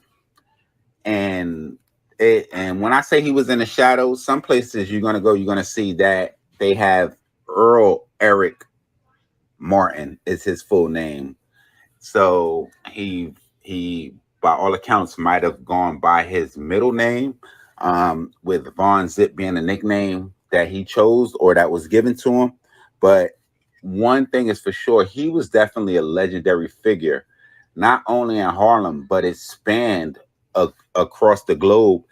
And like I said, he orchestrated a lot of things behind the scenes that people didn't know about. Most people are going to know about his infamous connection with the notorious Southside Crips, and definitely the reputation with Keefe D, who is said to be one of the top shot callers for the Southside Crips. But what most people don't know about Eric Von Zip is he was once part owner of a label called the Black Rock Music Group, or the Black Rock Music Label. And he, along that roster, he had of a label. So there goes Keefe D. So Keefe D was in the passenger seat. Orlando was behind Keefe D. DeAndre Smith, that's the killer. Fat Boy. And Terrence Brown was the driver. a lot of plugs, I'm not even gonna lie, a lot of plugs don't look like they plugs. I done seen some geeky white dudes that'll make it snow on your front porch. And I'm like, damn, would have never known. They'll make it snow on your front porch. You know, I think a lot of us in the real world have a jaded view of what a plug looks like. You know what I'm saying? He said that nigga Jamaican gotta be. I'm telling you, man. So DeAndre, he probably did that. I don't even know if DeAndre was a Crip already, but probably that probably was his initiation. Cause you know, to get into the gang, you know, especially around a high-ranking member like Keefe D, you probably do got to hit a stain, you know, right in front of him so he can merch. So DeAndre, you know, all right, let's go. Called the Black Rock Music Group or the Black Rock Music Label. And he, along that roster, he had the late, great Aaliyah before she tragically died in the plane accident in 2001. Now, he would end up succumbing to cancer in 2012. And they said his funeral was that of royalty. It was attended by Sean Puffy Combs. It was attended by Little Kim, Jay Mills, Mike Tyson, of course, who he was known to be a very, very close friend of. Now, just in the course of doing this Mob Ties, I noticed that just on two occasions alone, he was to profit over $1 million. Mike Tyson would go on to say in an interview that he witnessed Bon Zip relieve Don King of $600, as well as the $500,000 that was said to be paid to him by Puffy for a Southside Crip transaction that had to do with the Tupac Shakur assassination. So just that and alone, if you think about that, somebody that's just in those two transactions make $2 million, how much do you think that they made along the span of their lives? Now, the thing about him is he was an old gangster, so it's like he got more famous after his death than he was in life. Now, he was definitely a popular figure. Hold on, y'all. Now, just to try to put that into perspective for you guys, according to multiple sources, Zip had previously established a relationship with the Southside Crips, who had allegedly been sending heroin with him to Harlem, as well as other drugs. So, and they said that his ties would go back as far as people like Frank Lucas, who were huge kingpins in the 70s, and even further than that to Ellsworth Bumpy Johnson, almost to the fact that Zip, his restaurant Zip Code, hosted the book release party for Bumpy Johnson's 93-year-old widow, Madam, when she released the book Harlem Godfather in 2008. So that should kind of just let you know that the relationships that he built during the course of his life. Chuck Phillips, who was a famed writer with the LA Times, and his story is so crazy because he was the one that initially broke the rumors, or I guess the speculation surrounding the Dexter Isaacs shooting with Tupac at Quad. And he pretty much broke that story as what was fueling the East and West rivalry. And now that story would end up getting retracted, and he would end up being fired and released from the LA Times. And just to kind of he was a somebody. He won a Pulitzer Prize, which is like the biggest prize that you could win as a reporter. So he went from being that to the top of the pedestal to them firing him. And he was the one that would go on to kind of put the ties of Zip Martin to Puffy to the Southside Crips, as well as the detective Greg Keating. So this is just kind of a whole full circle. And a lot of people probably gonna look at it and be like, well, look at his relationship with Puffy. And the only thing that I could think to it, what a lot of people don't know, is Puffy dad was a gangster. And he was right in the mix with guys like Nicky Barnes, and I'm sure he probably crossed paths with Zip. So that's just that and alone. If you think about it, he was here with Bumpy and he was doing business with Keefe D. So until his death to cancer in 2012, it's pretty much said that he was a gangster up until his death, because damn, everybody had cancer. Everybody had cancer. Shit. All right. The FBI and the LAPD tried to put him back in contact with Keefe D after the missing $500,000. The payment came up. Keefe D said he just lost total contact, and what would happen was Keefe D would end up serving a jail sentence. So upon being released from jail, the FBI was said to had take Keefe D to New York to almost put him in like a sting operation with Zip, and Zip kind of was So if you let the story go further on, this is why I don't know why they, well, I do know why they got him. But if you let the story go further on, Keefe D was an informant the whole time. We said this in the last show.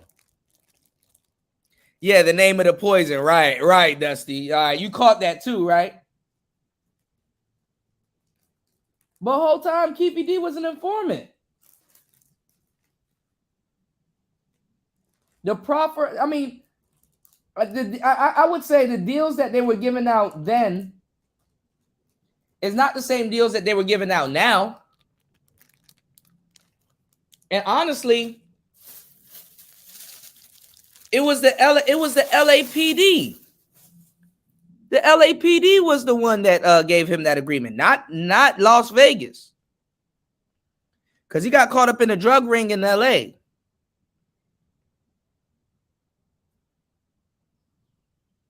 And that's crazy too, because a lot of people died after Tupac got killed in LA. So it looked like LA, and that's why Las Vegas had to say, "Oh, y'all thought we wasn't working, but we was." Los Angeles police was trying to solve this before Las Vegas police. Shit crazy, y'all. It gets deep. It gets deep. But then Keefe got to talking, so like I don't know, y'all. It was light on his feet because they put Keefe D in that situation. Keefe D didn't even bring up the payment of the $500,000. He pretty much talked to Zip saying that he wanted to resurrect the drug business that they had been going. And Zip would go on to say how he was dealing with cancer. He's not where he was at one time, and he can put him with a lieutenant. And from what the FBI found out, or he can put him with a younger guy that he knew that can handle whatever he was trying to do. And from based on what Keefe D said, and based on Greg Keating's findings, the FBI determined that the person that Keefe D was going to put him with was just a lower level member in his drug organization. So he was definitely going to kind of keep that money going. So this is a tribute to him, and not only him, is his family, because if you go on any kind of social media and you can kind of hashtag just Zip Martin, and you will see the outpouring of love that he got, so much so where I had to just take some of the tweets that I came across and put them up there to kind of let him know. And like I say, he has a huge family. I want to say he had 2 sisters, Elise and Sandra. Now, a lot of people was with him because they wanted the East Coast to win the beef. And remember, I brought it up the other night when we solved this murder. It was like, hold on. If Diddy's a part of it, did the East Coast win the beef? I know it's pretty dark, but did the East Coast win the beef? If that's the case.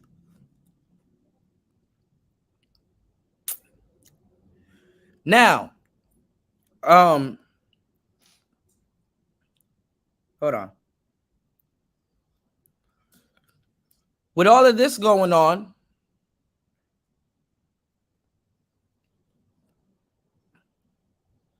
I ain't gonna lie, Tupac just shouldn't have did what he did. Or said what he said too about that Faith Evans thing too. You right about that UFO kamikaze. I ain't even gonna go. Let's just let this play. It's almost done. Hold on, y'all. That he left in his memory, as well as 7 children: Keisha, Earl, Erica, Martini, Eric Jr., Alan, and Equan. Hope I said that all right. And grandchildren and everything. So any of y'all, if y'all tuned in, y'all tap in. We definitely want to hear from y'all.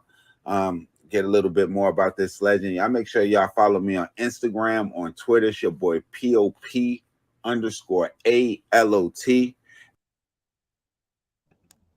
All right, hold on, y'all.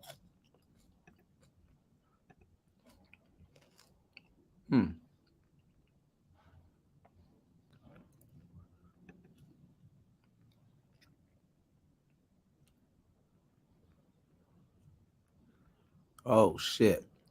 Damn, all of this shit coming full circle. All right, look.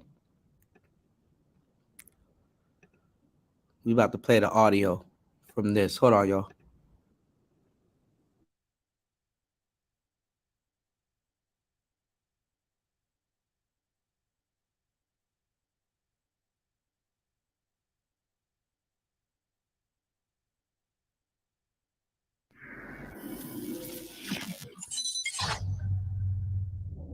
You know, depending on who you talk to, you know, Tupac was considered himself Mob Piru himself. He had mob tattooed on his arm. Certain people considered him part of the mob. Other people considered him, you know, he was just cool with everybody.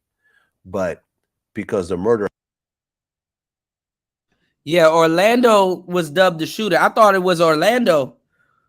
Y'all, until I saw where everybody was seated in the car.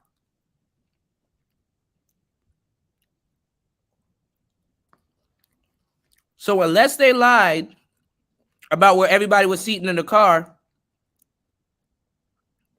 they let it run for a minute that Orlando was the killer. And Orlando definitely, you know, so the story gets deep. We're gonna look up Dre first. Yeah, bragging about smashing another man's wife is Russian roulette. All right, let's go. Happened on their watch. That made Mob Piru look soft if they didn't retaliate. If we had our way, we'd have got him. He'd have got by the neighborhood. And I'm not even gonna lie though, UFO kamikaze. Diddy probably smashed Faith. It is not uncommon for a dude's main girl, even the main girl, to get flipped on the way up before dating the actual star. Diddy probably smashed Faith. Look at what's going on with Stevie J right now. All right, let me get out of there. All right, Tony, give me 1 second. I don't want Tony to say something. Let's get back. Let's get back into the show. Well, because even though technically Tupac wasn't a Piru, it happened under your watch. Me personally, it didn't matter if he was a Piru at that point. You know, the man got killed and the homies was there, and Suge was the homie, and he was with Death Row. Now, I mean, the mob was Death Row, from the mob to Death Row. So, yeah, we didn't have a choice but to try to get, you know. Correct. And I think that they had love for him. You know, I think they really respected him, and he was, you know, trying to represent, you know, and clearly from a gang investigator's standpoint, he was an associate or an affiliate of the Mob Piru. And so there was a relationship. And so yeah, they've got to retaliate so they don't look like, you know, a weak gang.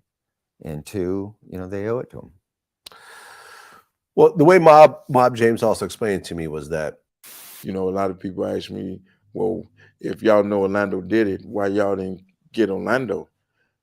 Number one, Orlando didn't sit in one spot. Right. Orlando knew that you guys know that he did it. Exactly. Yeah. So he didn't sit in one spot and sit on the corner and smoke weed and say, I'm waiting on these mob niggas to come to kill me. Right. No, he wasn't in his hood.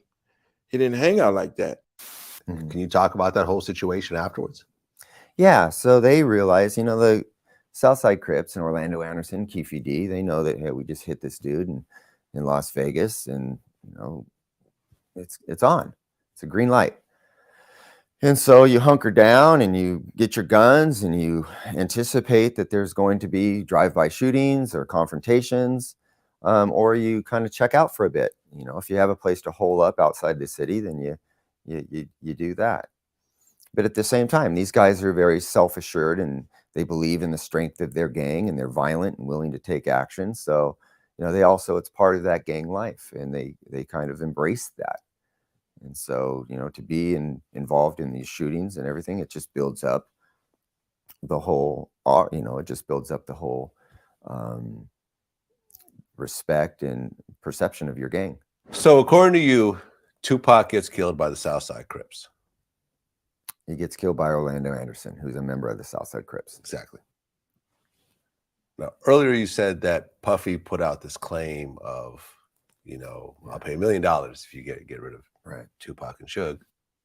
Tupac is now gone. Right. What happened in terms of Keefe, Orlando, and Diddy at this point? So immediately in the aftermath, you know, Diddy hears about the shooting, finds out that there's, you know, Tupac's been shot and is in the hospital in Las Vegas. And according to Keefe D, he gets a phone call. He's actually with Zip, the intermediary, and they're back in LA, and Zip takes a phone call, and it's Puffy on the other end of the line, hands the phone to Keefe D, and Puffy asks him, man, was that us? Was it, you know, what just happened out there? Keefe D's like, yeah, that's us. Okay. So then there's that $1 million. So now there's this expectation of, yeah, the $1 million. So what happens next? So what happens next is, you know, Keefe D's already under a separate investigation for his ongoing drug trafficking. He never gets a chance to hook back up with Puffy until almost, 6 months later, where he's over at the Peterson Auto Museum when Puffy's back out here with Biggie, and he walks up to him to have a conversation about it. Well, Puffy's aware that the FBI's been watching him out here in Los Angeles, and the last thing he wants to do is be directly associated with this guy that he's had this agreement with to commit a murder. So he tells Keefe D, no, man, now's not the time. We're good right now. And you got the FBI, you know, I got the feds all over me, was his statement. Keefe D recognizes, okay, cool. It's probably not a good idea for us to be, you know, associating in public together. There's a lot of heat on because of the Tupac investigation, both on the East Coast, West Coast, LA, Las Vegas. And so it's just good business not to be, you know, seen in public with a guy that you've conspired to commit a murder with, especially when you know you're being watched by police. Do they ever have a conversation together afterwards, Keefe and Puffy? I don't believe so. No, after that night, Keefe ended up going to jail shortly thereafter, and Biggie gets killed that night, which exacerbates the whole problem, because now you've got, you know, you've just taken Tupac's murder from 6 months ago and brought everything back up to life and intensified it with Biggie's murder. So now the heat's really on. Damn. Hold on. Damn, it's another one. All right, hold on, y'all. Shit. Even the white man thought he killed Orlando killed Pac.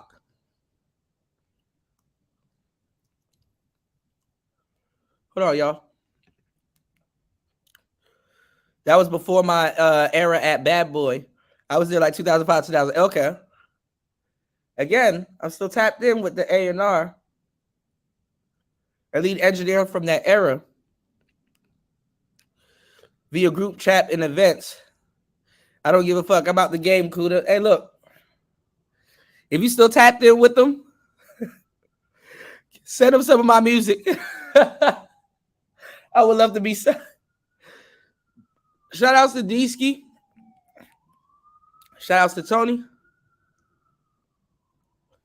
He said, every old gangster who's alive and out of jail on the internet describing crimes, no matter if there was a dealer or a hitman, I can name at least 25 guys that's chasing money for their story. That's true. And that's the thing, D-Ski, if it gets picked up. You know? Sometimes these people go before the blogs even picks it up. Because mind you, in their time, they couldn't contact the news or Barbara Walters or whoever. And it's easier to contact a blogger or a YouTuber than it is for them. It's just who wants to pick up the story, right? Y'all hit the like button. Support tonight's show. You can support tonight's show at $PTV888. That is $PTV888. Coming up on the second hour. Are you not entertained? That is $PTV888. No Time. Little Kim featuring Diddy kind of makes you rethink their verse together on that track, right? I got no time for fake ones, but sipping Cristal with these real ones from East to West Coast. Go on, man. Uh-oh. All right, let's go. There's another interview with Greg Caden. So even Greg's under the impression that Orlando did it.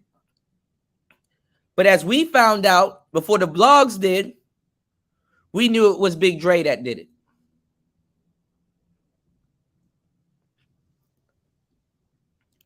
We knew it was Big Dre that did it. Just how everybody was seated in the car. But let's go. So Greg Kading, thank you for coming by. My pleasure, Vlad. So how long were you working for the LAPD? I was with the LAPD a little over 22 years. I had 25 years in law enforcement. I had transferred from another agency in Southern California over to LAPD back in the mid-1980s. Okay. And how did you end up getting involved in the whole Tupac case? Well, initially I was assigned to work on the Biggie case because that was an LA-based murder case. Yeah. And so I got recruited in to work a task force looking at resurrecting Biggie's murder investigation, which at that time, it was 2006. So his murder was 9 years old. And by way of investigating Biggie's murder, we got involved in investigating Tupac's murder. Okay. And once you started investigating Tupac's murder, what did you find initially? Well, when we were looking at Tupac's murder, we were really evaluating two theories. The Suge Knight did it theory or the Southside Crips did it theory. Yeah. And as we began to kind of go through a process of elimination, we were able to pretty quickly dismiss the Suge Knight aspect, the Suge Knight theory behind Tupac's murder. Right. And that really had us focusing in on the Southside Crips. Right, because the Suge Knight theory never made any sense to me because you got a guy that's like 3 times the size of Tupac. Who in their right mind would try to orchestrate a hit on someone while you're in the car? I guess there was bullets all over the car. Like this was not like a precision sniper or anything of that sort. Yeah. It made no sense completely. Just on the surface, it's a rather implausible theory. Yeah. So once you started actually looking into the whole Southside Crip thing, what did you find in your initial investigation? Well, certainly we had the MGM tape that shows Tupac Shakur getting into a fight with a Southside Crip named Orlando Anderson. That provided us, at the beginning, at least a motive that these guys might turn around and retaliate. We were able to verify that there were other Southside Crips with Orlando Anderson out in Las Vegas. And then through this process of talking to people and looking at some of the old clues, we saw this very well-established association between the Southside Crips and Bad Boy Records. Okay. So what other Southside Crips were in Las Vegas at the time that the shooting happened? There was a group of them. There was about 10 of them out there.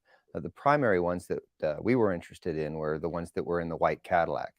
As you probably are aware, the witnesses in Tupac's murder all identified that there was this white Cadillac that was the one that drove up alongside Suge and Tupac and started shooting. So we were primarily interested in the occupants of the Cadillac. We were able to identify them as Dwayne Keefe D. Davis, a guy named DeAndre Smith, another guy named Terrence Brown, and lastly, Orlando Anderson, which was the one that Tupac had been in a fight. So they sat up there and they knew who was in the Cadillac. And somehow they knew where everybody was seated. And they didn't think it was DeAndre? How could I find that out? And you had all these brains on the case, and they couldn't find this out. With earlier. Okay. And Keefe D was Orlando's uncle. That is correct. Keefe D was Orlando's uncle. Okay. So how did you identify these 4 people in the car? Actually, through the confession of Keefe D himself. He was the one that sat down and provided the information. He identified his nephew as sitting directly. Now, before we get into this, because I was going to talk about this before he got into it, because Vlad interrogating this man.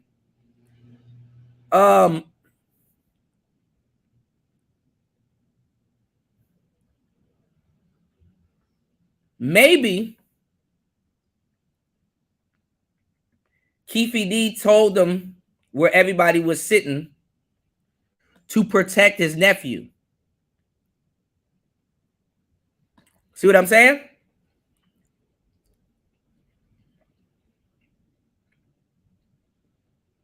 Oh, it couldn't have been Orlando because such and such was sitting here. So Orlando could be the shooter still, y'all.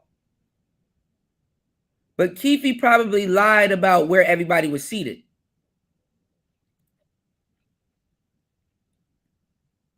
Right?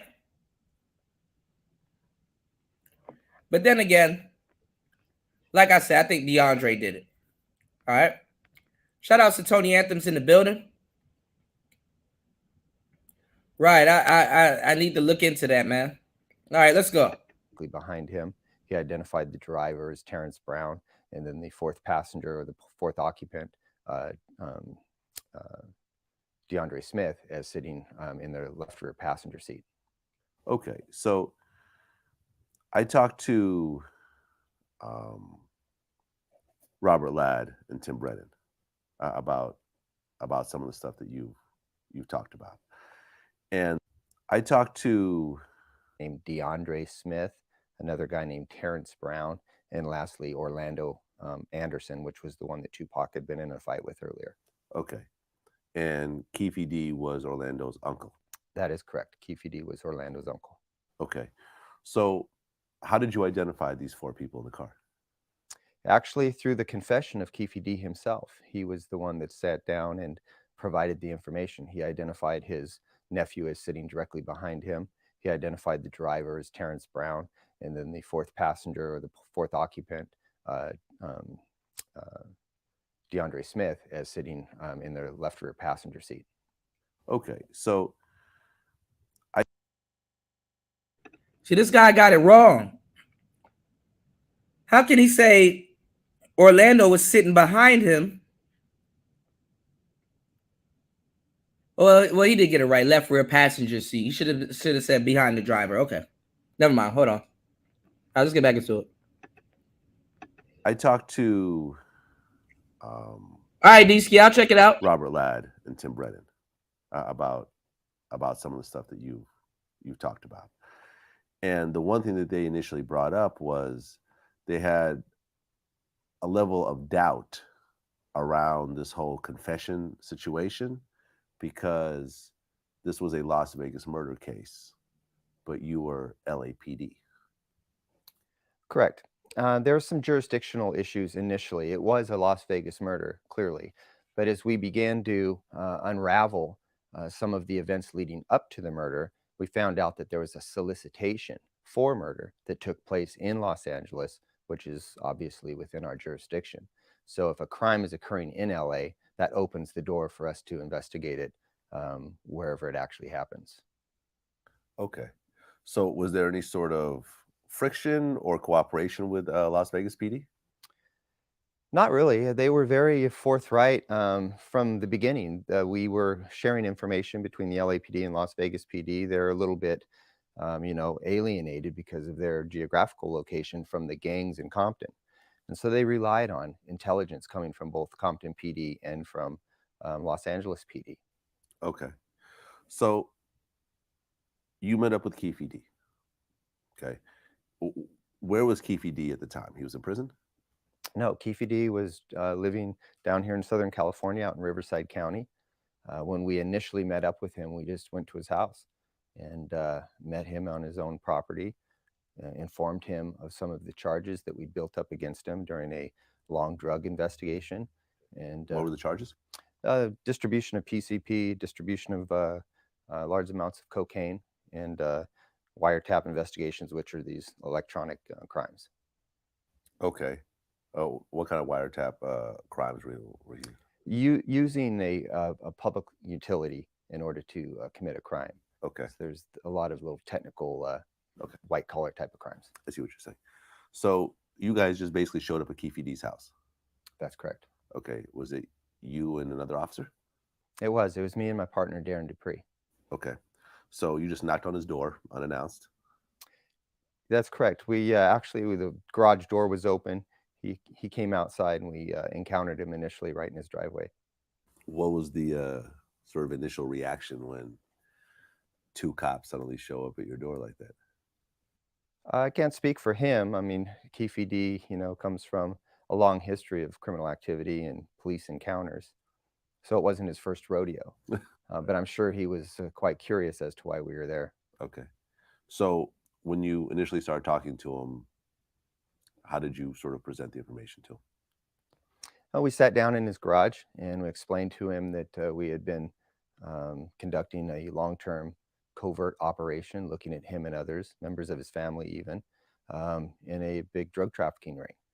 And once he realized we knew what we were talking about, we were dropping names and talking about events that we witnessed, then he knew that there were some serious problems. Now, why did you go to his house as opposed to bring him in? We had, that was our kind of strategic approach was, we knew that we needed him to talk. And so we wanted to be as cordial initially. They knew who they were dealing with. They had to get him comfortable, and he's more comfortable at home than in an interrogation room. As we could. We wanted to give him the opportunity to evaluate what we're telling him and then make a decision whether or not he wanted to cooperate. So immediately we advised him, get yourself an attorney and meet us down at the U.S. Attorney's office and let's talk this out. Okay. So he went and got an attorney. That day, we met that afternoon in the United States Attorney's office. Okay. So that's pretty quick. Immediately. Okay. So when you met up with him, was he, well, when you initially gave him all that information about all the surveillance he did and everything, was he pretty shooken up or? You could kind of see the wheels turning in his head. I think, he's a sophisticated, smart guy as far as street crimes go. So, he knew that we weren't bullshitting and he had his back up against the wall. So, I think for him, it was just one of these, aha moments. So he went and met with you at the U.S. Attorney's office. And was there a deal that you offered him at that point? It's not a deal, it's an agreement. It's known as a proffer agreement. And he's given the opportunity through a agreement between his attorney and the United States attorney to evaluate whether or not it's in his best interest to cooperate. And so that was the arrangement, that he would sit down and tell us everything we wanted to know about anything we asked, and that he had to be entirely truthful, or else he would be charged. not only for the drug crimes, but for potentially his own confession. Okay. So he sat down with you and started confessing. That's correct. How long did he talk for? Well, we had multiple interviews. It wasn't just one time. We sat down and spoke a variety of times on a variety of different topics.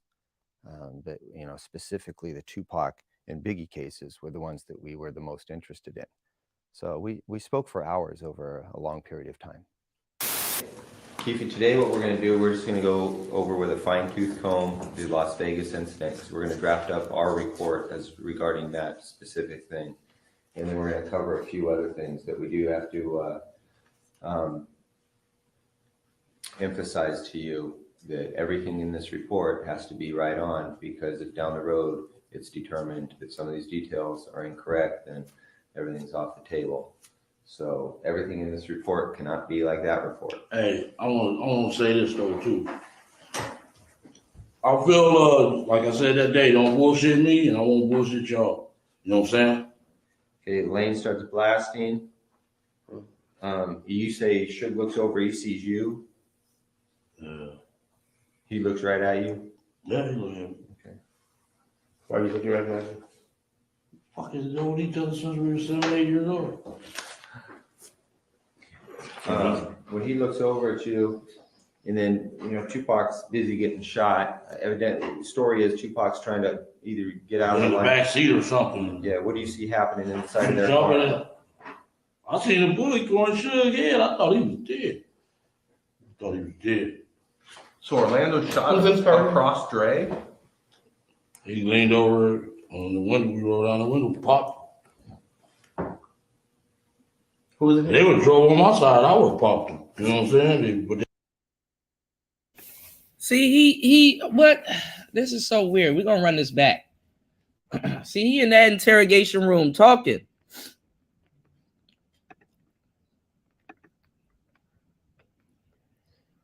How the cops are this dumb unless they knew?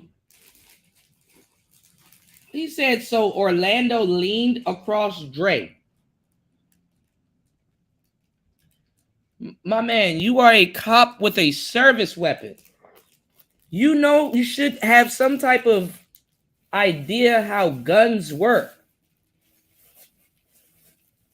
It makes no sense to lean across a fat man and shoot. Look at the bullets.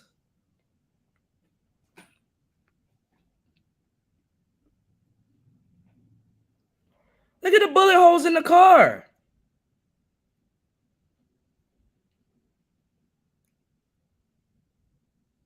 Somebody leaning over could not do that.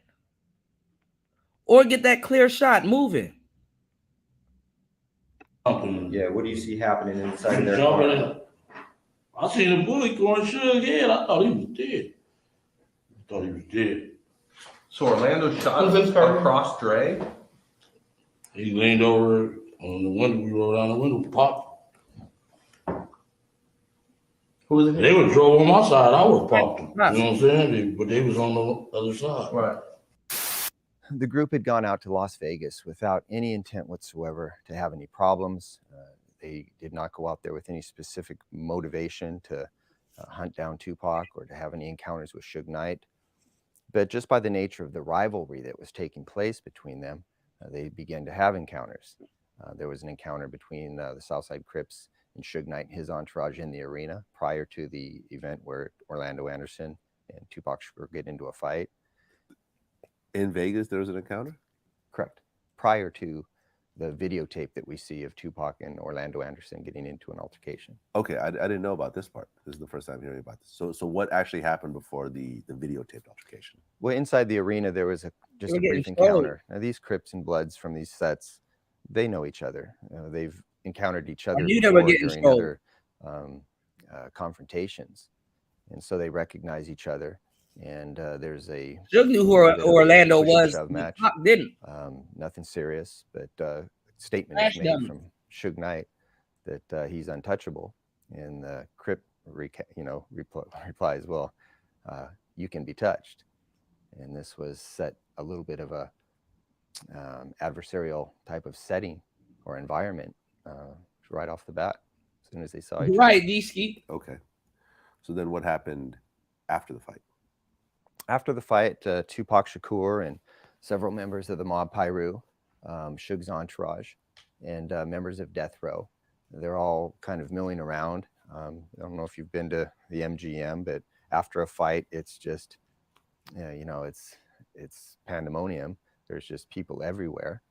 And because there was already this encounter, Trayvon Lane, who had had a prior confrontation with Orlando Anderson, recognized Orlando from a prior fight between the two of them, and tells Tupac, "Hey, be on guard. There's one of our enemies." Tupac takes it upon himself to go over and initiate a altercation with Orlando. The rest of the Mob Piru run over and jump in as kind of a gangbang, and that's what happened at the MGM. Okay. What happened after that altercation with Orlando? After the altercation, Orlando kind of licked his wounds and went and found his uncle, Keefe D, who was nearby. Keefe D was with some other Southside Crips and along with some characters from New York, some associates from New York, including a guy named Eric Zip Martin, who was a drug associate of Keefe D's. And they just had a conversation about the fact that Orlando was just attacked by not only Tupac, but from the Death Row entourage, and they planned retaliation. And Zip and his crew offer to assist Keefe D and his crew, and Keefe D says, "No, we got this, we can handle it." However, they didn't take any guns out there. They weren't stupid enough to travel across the Nevada and California desert with guns and to Las Vegas. And so Zip, who did have a gun, offered his, and they went out to the parking lot, and he went into his car, got a hold of the Glock 40 caliber gun and handed it to Keefe D, and off they went in search of Tupac and Suge. So it was just one gun? Just one gun. Okay. So how did they end up actually running into Suge and Tupac's car? The Southside Crips knew, everybody in Vegas knew that, had any interest, that Tupac Shakur and Mike Tyson and other celebrities were going to be over at Suge Knight's 662 Club. So the Crips went there initially, kind of lied in wait. And once there was an awareness by the Mob Pirus that the Crips were in the vicinity, the Crips thought it best just to kind of pack up their bags and move out.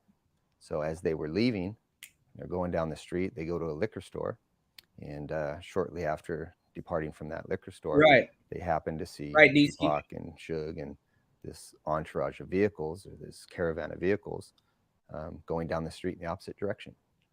Okay. So was there any video footage from the liquor store, or was there, was the liquor store owner ever confirmed that they saw them? Or no? Keep in mind, we don't gain this information until we get Keefe D's confession in 2009. Oh. So it's way after the fact that we even become aware that they had gone to a liquor store. Okay.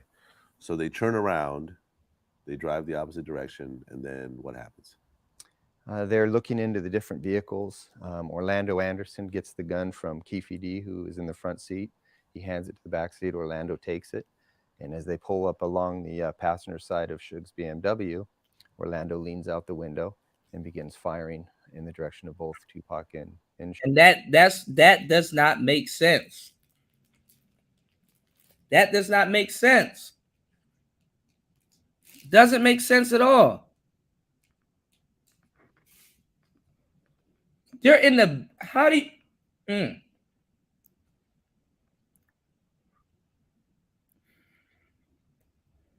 How do you lean out the back passenger side with a 400-pound man in front of you and shoot? You have no space. Sure. Okay. And then what happens next? What happens next is, this all happens in almost in a matter of just seconds. The white Cadillac begins to peel away, and it makes a right turn at the intersection. There's some females that are in a convertible Sebring who duck down because they hear the gunfire just over their shoulders and behind them. They also try to make a right turn at that intersection. They almost have a collision with the white Cadillac. And then another vehicle that was in the entourage was Suge Knight, driven by a guy named Alton McDonald, Buntry. He takes off initially with his passenger Neckbone to chase the white Cadillac, and there's some exchange of gunfire between the white Cadillac and the entourage vehicle. Meanwhile, Suge Knight is trying to, react to this whole thing, get out of that immediate kill zone, and he does a U-turn in order to go the other direction. Okay, so how many shots were fired at Suge's car? According to the reports, there's two. I'm sorry, there's two. I think we saw 7, if I'm not mistaken. We saw 7 shots, but let's see. Claims. It was either 7 or 9.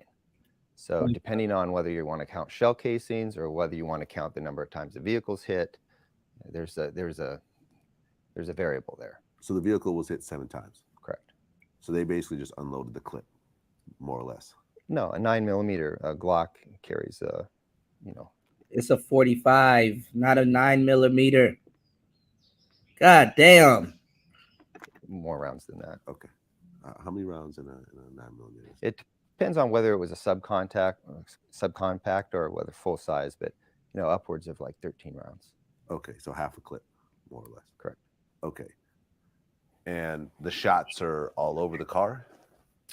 Yeah, they are. They go from the back, to the door, right outside of where Tupac's seated, and then also some from the kind of a front direction, like through a windshield. Okay.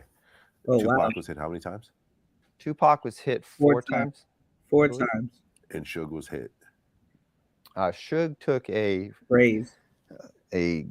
wound to the back of his head, and supposedly there's a metal fragment still inside of the base of his skull. It's undetermined whether or not that's a bullet fragment or whether it's a fragment of metal that came from, the shrapnel of metal in the car. Okay. So the white Cadillac takes off. Suge makes a U-turn and tries to get the car out of the area. So someone from the death row entourage started to chase the white Cadillac and shoot at it? Very briefly. Very briefly. How many shots were fired, do you know? Well, we know that the vehicle that was giving chase, the Toyota Supra that was driven by Alton McDonald, it suffered at least 1 gunshot wound. You in a whole Supra and you can't catch a Cadillac?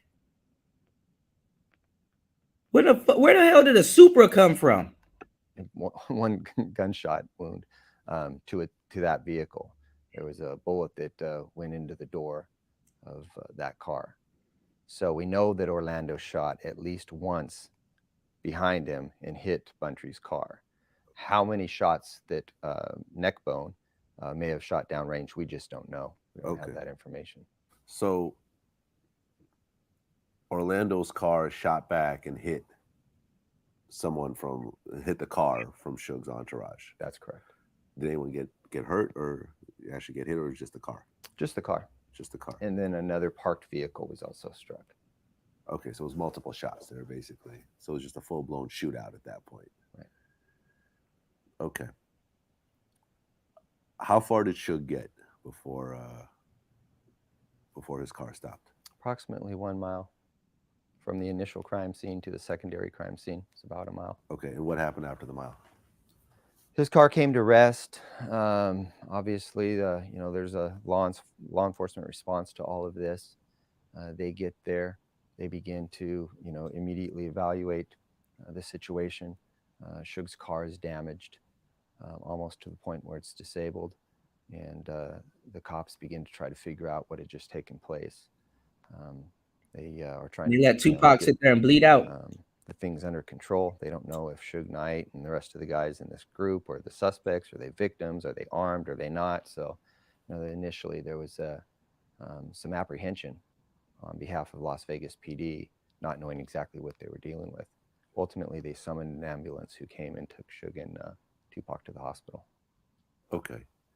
Now, what happened when Las Vegas PD started to question the people in the vicinity? It's a typical gang type of investigation where you just don't get a lot of cooperation. There was, the initial crime scene, remember, is now a mile down the road off of Koval and Flamingo, and most They of let the him bleed witnesses out. have gone away.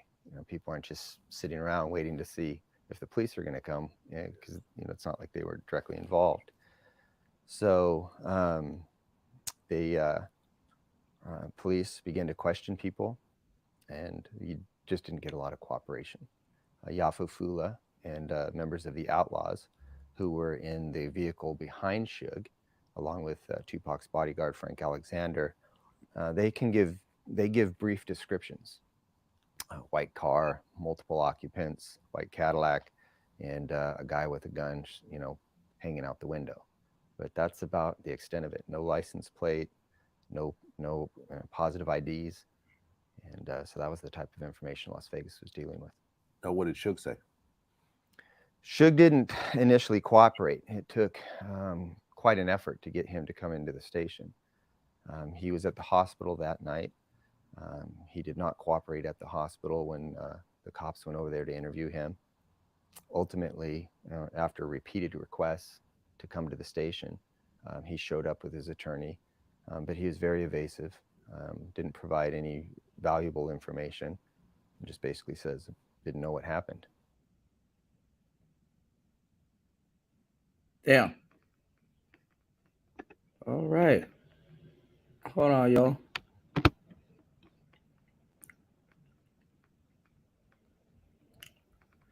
Hold on, y'all.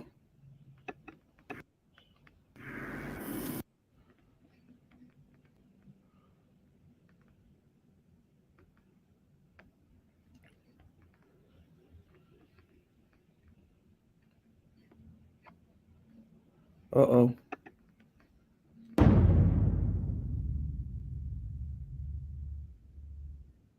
Do you feel like Puffy owe you? Yeah, he should. I think he should look out. He look out for everybody fucking else. You know what I'm saying? Shit. I seen he brought that dude. What's his name? What's his name? The dude, Drink Club. The dude from Drink Club. Oh, you talking about Nori? Noriega. Yeah, he brought him what he brought him? A Maybach truck? Yeah. Yeah, I think he should look out. You know what I'm saying? He worth $1 billion. He should come look out. Come build a basketball gym at our Parkers. Do something. You know what I'm saying? That'd be hot Do if he something did. for us, dog. You know what I'm saying? He wrong. You know, he like we some shit on the grass or something. You know what I'm saying? Like he don't even know us no more. God damn, buddy. If you could say anything to Puffy after everything you did for him, what would you say to him? I'm still here, bro. Still waiting. You know what I'm saying? I'm still here waiting, bro. Damn. You know, I used to pop all the champagne bottles, all that shit on me. I used to fill up the tubs at all of them things. Ask him when did I used to buy 2 cases of champagne, fill up the bottle. Andre Herrera, all them dudes used to be in the room, man. We used to have a ball, dude.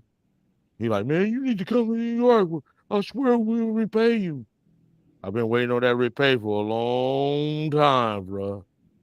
Yeah. I got him popping them bottles like that. We pop. Poof, poof. It's now like the 4th of July in them hotel, in them sweet style. They used to be popping the shit out of them bottles, dude. Shooting dice, all that shit. We used to have fun, dog. But he never. Damn, I can't even get a fucking Roman noodle soup up in jail, man. That's bad, dude. You know what I'm saying? And he know I was in jail. You know? A Roman noodle soup. That's bad, man. Don't you think so? If what you're saying is true about you giving him protection when he came to LA because he was scared of Tupac and Suge. All that, man. Yeah. Gene Deal even say, man, God damn, he saved your ass a gang of times. Didn't he say that? Yeah, I think I recall him saying that, yeah. Yeah. Yeah, he should give Keefe something. He said that, didn't he? Because I saved his ass a gang of times.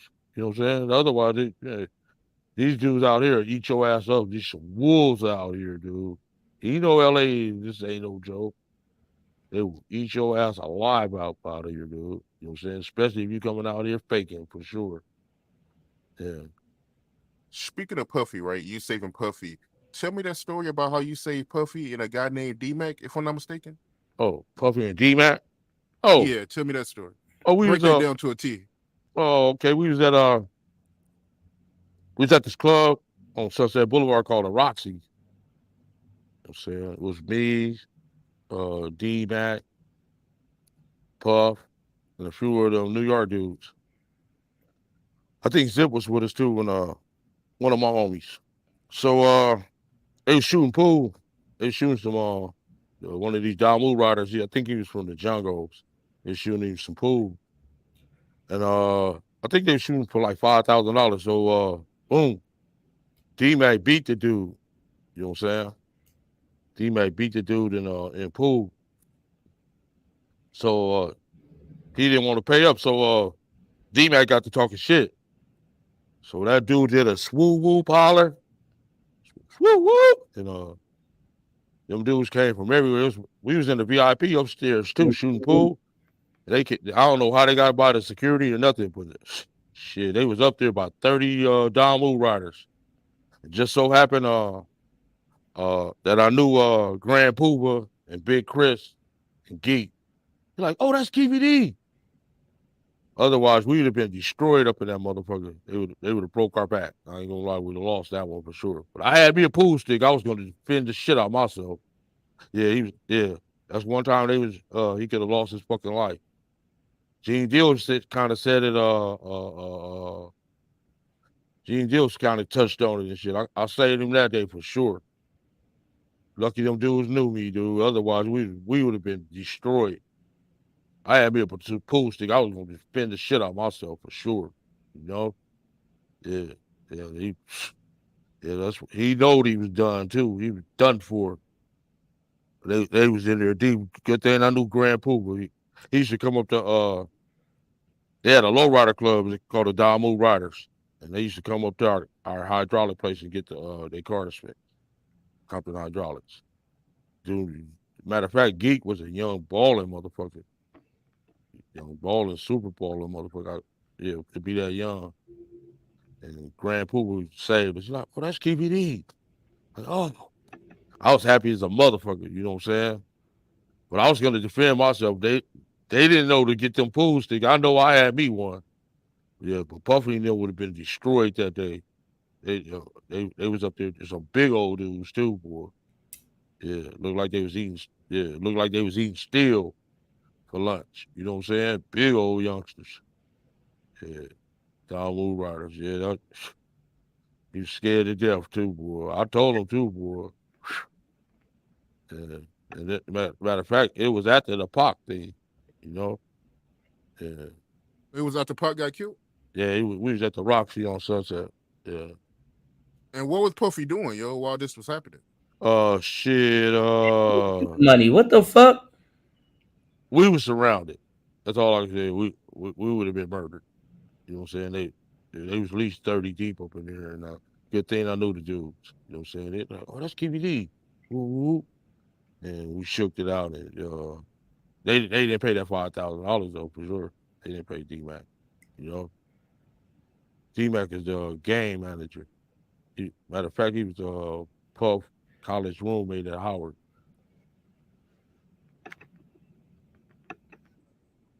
Hold on, yo.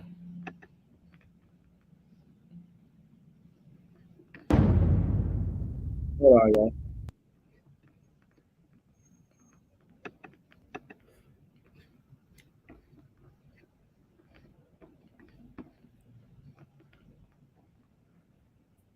Y'all know Vlad gonna say he solved the case. Hold on, y'all. You've mentioned a couple times that you feel like your channel more or less solved the Tupac murder. Yeah. Here we go, Were Vader. you the first YouTuber to get KPD? I think you were, right? Yeah. Okay. Talk to me about just overall how we're still talking about that case 27 years later, and we'll obviously get into the recent events that have happened with that case. Mm-hmm. But what was your approach talking to KPD, because you were the first to get him? Like, was he nervous? Was he apprehensive? What Yeah, the was it shooter's like dead, on Drake. that first interview? Because I know you've done a couple with him. I mean, yeah, I think he was cautious,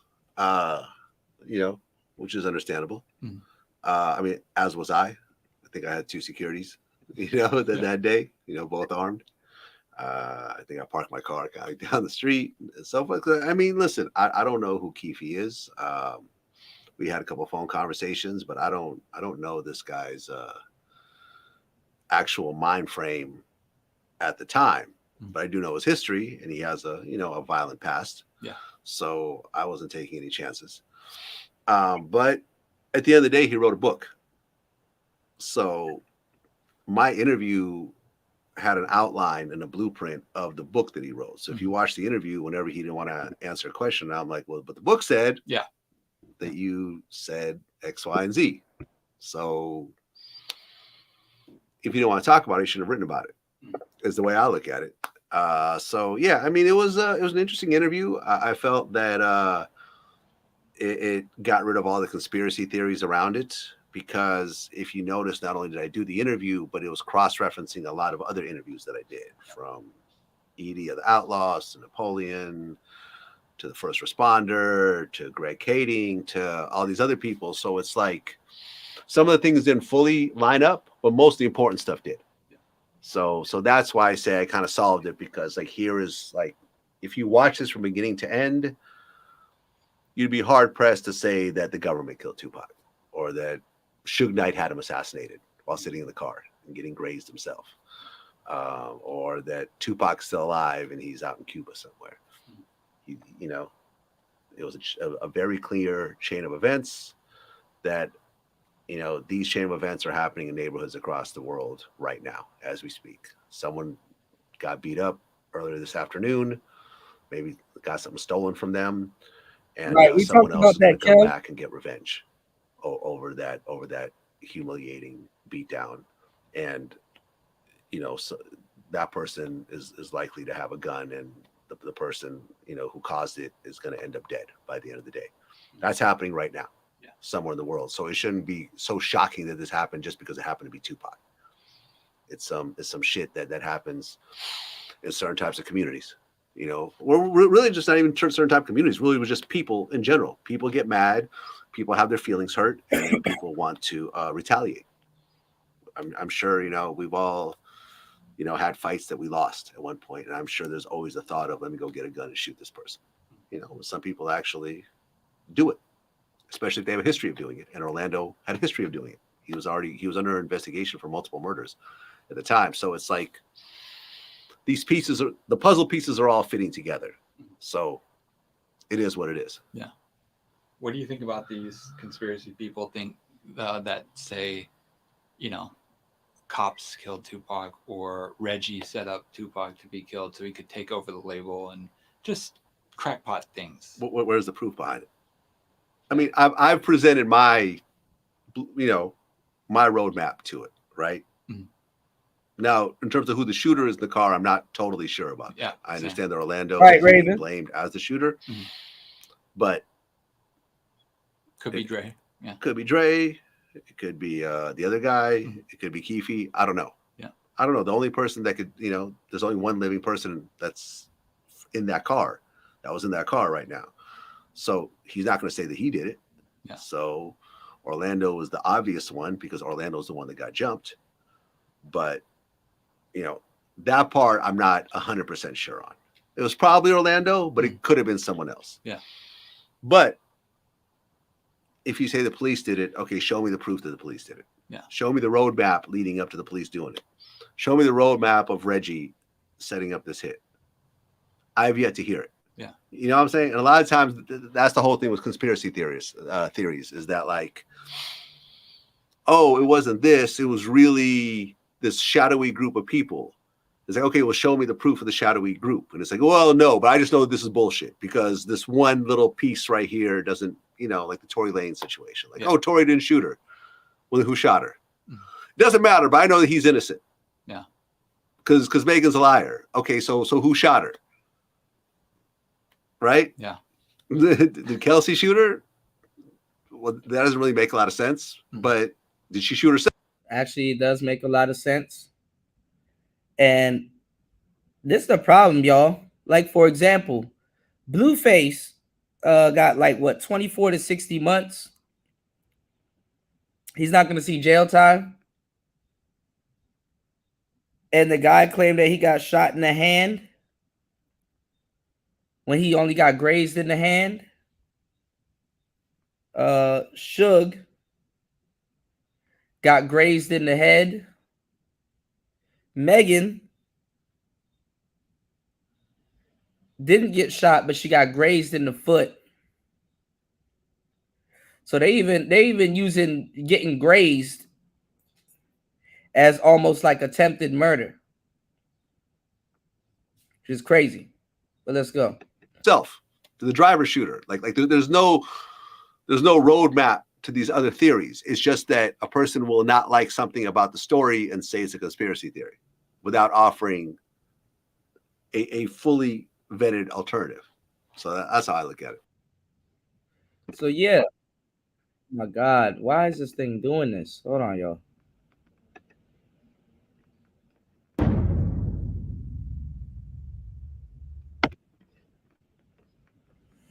But as we did the investigation, I said we figured it out already. The killer is DeAndre.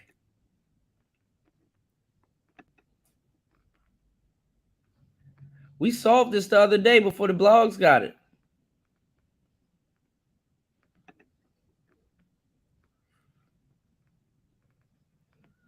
Hold on.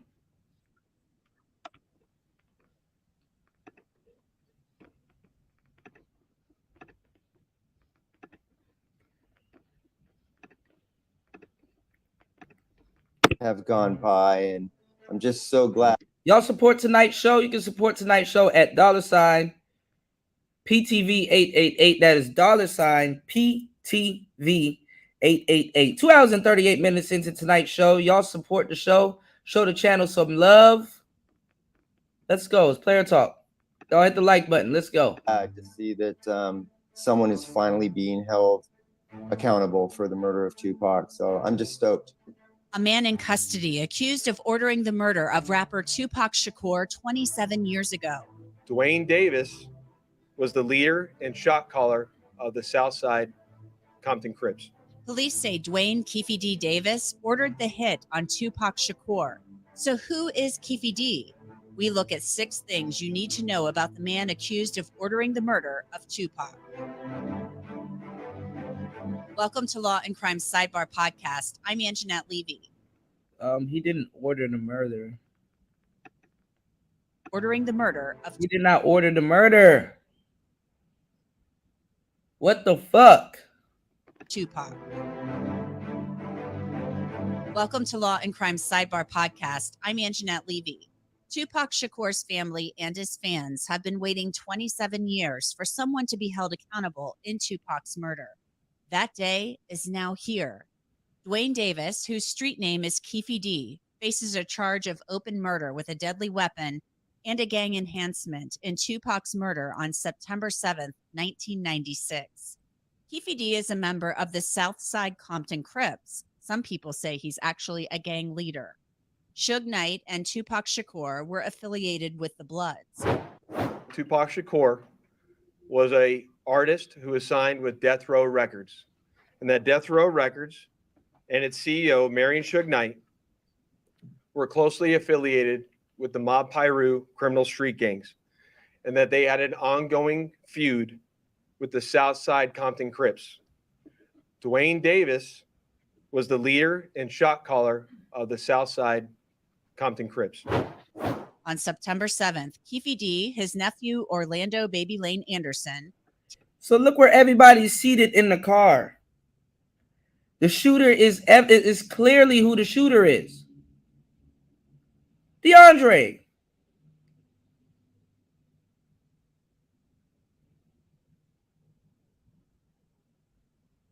Furthermore, too, I'm going to point out something that probably y'all didn't even think about. You know, the big boys, DeAndre, a big boy. He needed a bit of a representation, right? Don't DeAndre look like Biggie? Like he would be a Biggie fan? He can relate more to Biggie than Tupac? Uh-oh. Uh-oh. Uh-oh. Y'all support tonight's show. Y'all ain't hearing this from nobody else. You know somebody gonna copy me. Like they came up with it. Don't he look like Biggie?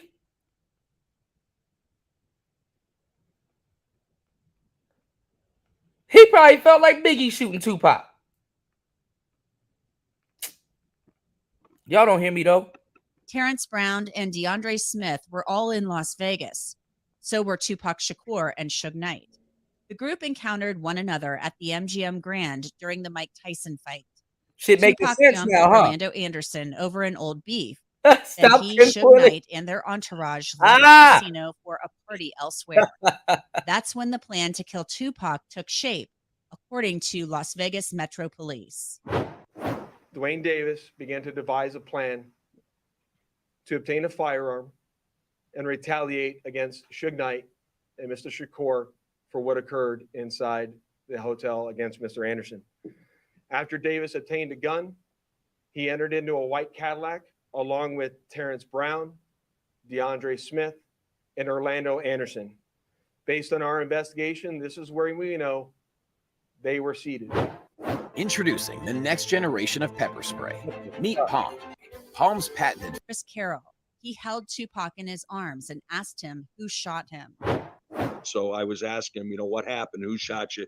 Who did this? And he for the first time, he's kind Who shot you? Come on, Biggie. of acknowledging my presence, and he's looking in my eyes, and I'm looking at his, and I could tell he's trying to get a breath together because he's having a very hard time breathing.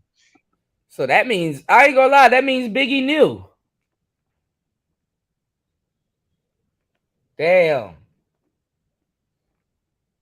Damn, y'all. That means Biggie knew. Who shot you? Uh-oh. And he looks at me and he opened his mouth and he said, Right, F you. And after he said it, he kind of gurgled and coughed. His eyes rolled back. He lost consciousness. He looks at me and he opened his mouth and he said, F you. And after he said it, he kind of gurgled and coughed. His eyes rolled back. He lost consciousness. So that would be the last thing that he ever said in his life. Because y'all sat there and let that man bleed the fuck out. The Tupac bled the fuck out. That's the part y'all leaving out. They let Tupac bleed out.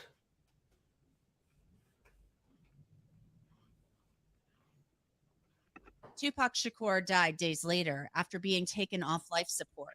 Suge Knight stuck to the no snitching street code, but Knight knew exactly who fired at them from a white Cadillac. With no one talking, police said they couldn't make an arrest. But years later, Keefe D would find himself in a jam because of his drug dealing. He would confess to his role in the killing of Tupac Shakur, but the confession was called a proffer and couldn't be used to prosecute him. So Orlando shot across Dre? He leaned over on the window, he rolled down the window, pop. Keefe D's proffer was played in the documentary Murder Rap. That was the first time the public heard it. Keefe D laid out in detail what happened that night and why to LAPD Detective Greg Kading and others. I spoke with Greg Kading about Keefe D being indicted all of these years later. Yeah, I'm just elated. Thank you for having me, first of all. Yeah, it's been a long time coming. I mean, better late than never, they say. Yeah, But holy smokes. he would have been fucked up if she didn't pull the plug. He would have been fucked up. He would have been a vegetable probably. Or he just would have been fucked up. Honestly.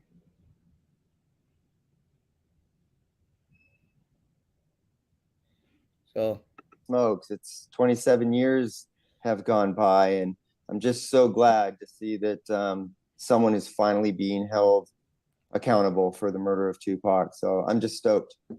How big of a gang leader or what have you was Keefe D in Compton? Because I've heard people say he's a gang leader. Some people laugh when you call him a leader of the South Compton Crips? I mean, how big of a deal was he, or was he just kind of like a blowhard? He was relevant because he was dealing a lot of dope. And because he had a lot of dope, he had a lot of money. And because he had a lot of money, he had influence. So it was just those things. But he is a bit of a blowhard. He's not like his nephew Orlando, who was the actual gunman who killed Tupac. That was a serious committed gangster who was a killer.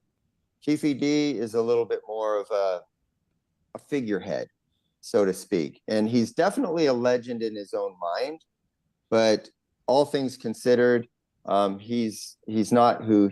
There we go. There he is. What's going on, Ghost Man? Ghost Man. Ghost Man, before this hit the blogs, because I was just mentioning you earlier. What's going on, player? Didn't we solve this case the other day? Remember, Ghost Man, I sat down, I was like, okay, you know what? I might be bugging. Let's take a look at the BMW. And didn't we solve this case the other day and we said Fat Boy did it? I look back and I said, because remember I was saying it was Orlando like everybody else, because first people were saying he didn't die. I mean, that Tupac wasn't dead. And I was like, no, he's gone. But I think it's Orlando. But didn't me, you, Raven, War Master, a couple other people that were here, didn't we sit here 2-3 days ago and we said, yeah, the Fat Boy did it? Even in a Cadillac, there was no way a nigga was gonna reach over and can shoot like that. And at the same time, remember we looked at the bullet hole that was in the BMW that should have been the first shot while the car was moving, and the bullet hole was at an angle. Remember, you were like, yeah, that shit is at an angle. Cause I said, just look at the bullet holes. You can tell if the car was moving or not. We literally over here at Player Talk Radio solved this murder before the blogs did. We literally said, oh, it was Fat Boy. Fat Boy did it. There's no way you're going to wave a 45 in front of somebody's face and pull the trigger and they not deaf or the shell didn't land on them or something like that. We literally solved this case within one live stream. Before everybody else. Shit crazy. He presents himself to be in the sense of this big, dangerous, infamous gangster. As I mentioned, we're not gonna get the credit for it. We're not gonna. Who are we, right? We're not gonna get recognition for it. We literally solved it.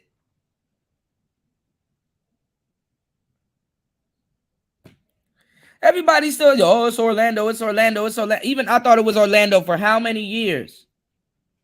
Until I said maybe I might be bugging. Then I saw where they kept saying how people were seated in the car. And then that's when my antennas went up. I'm like, okay, something ain't right about that. Orlando was sitting behind Keefe. No way he could have shot that man like that. Yeah, the gunpowder residue would have been all over him. And the shells would have been landing in his lap. It's just an unadvantaged, you know.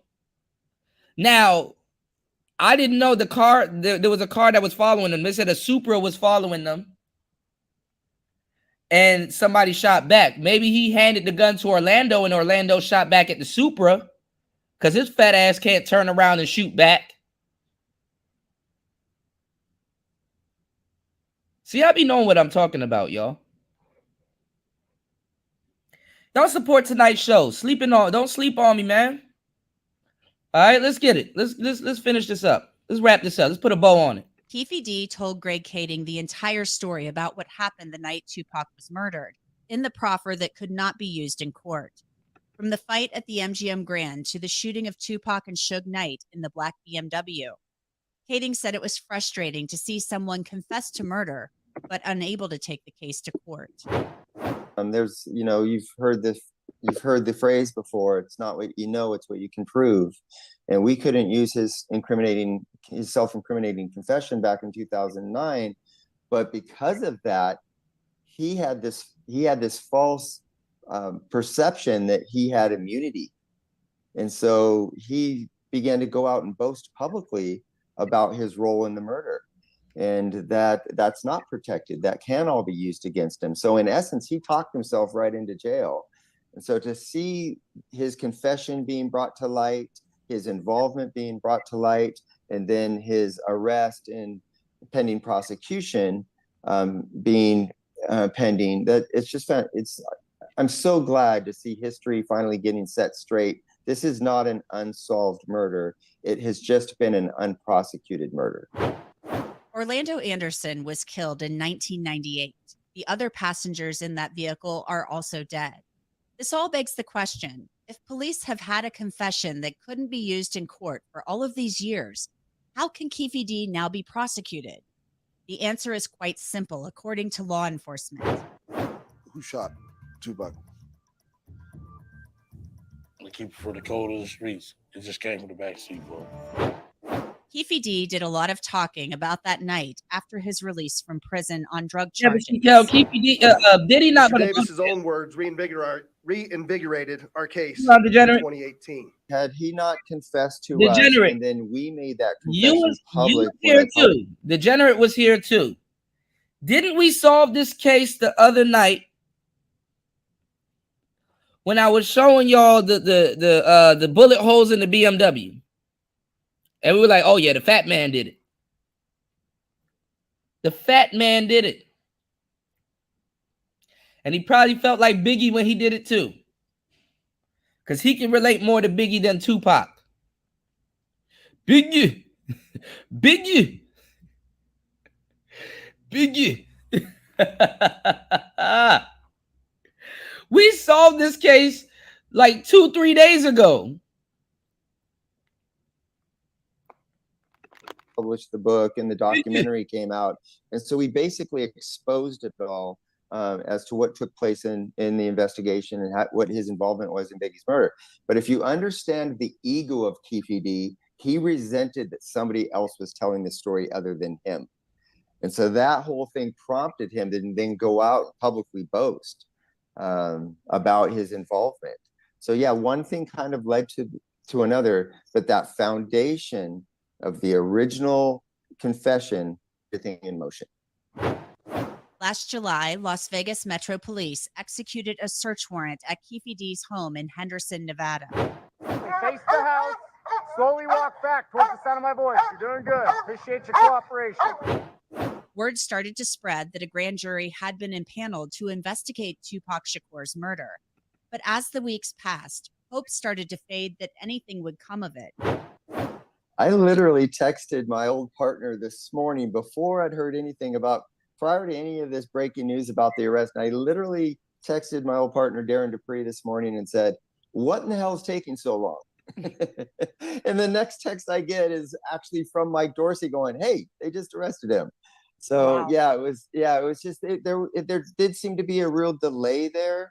But I think that they were being strategic and making sure that they got everybody locked into their grand jury testimony so that they can utilize that later if necessary.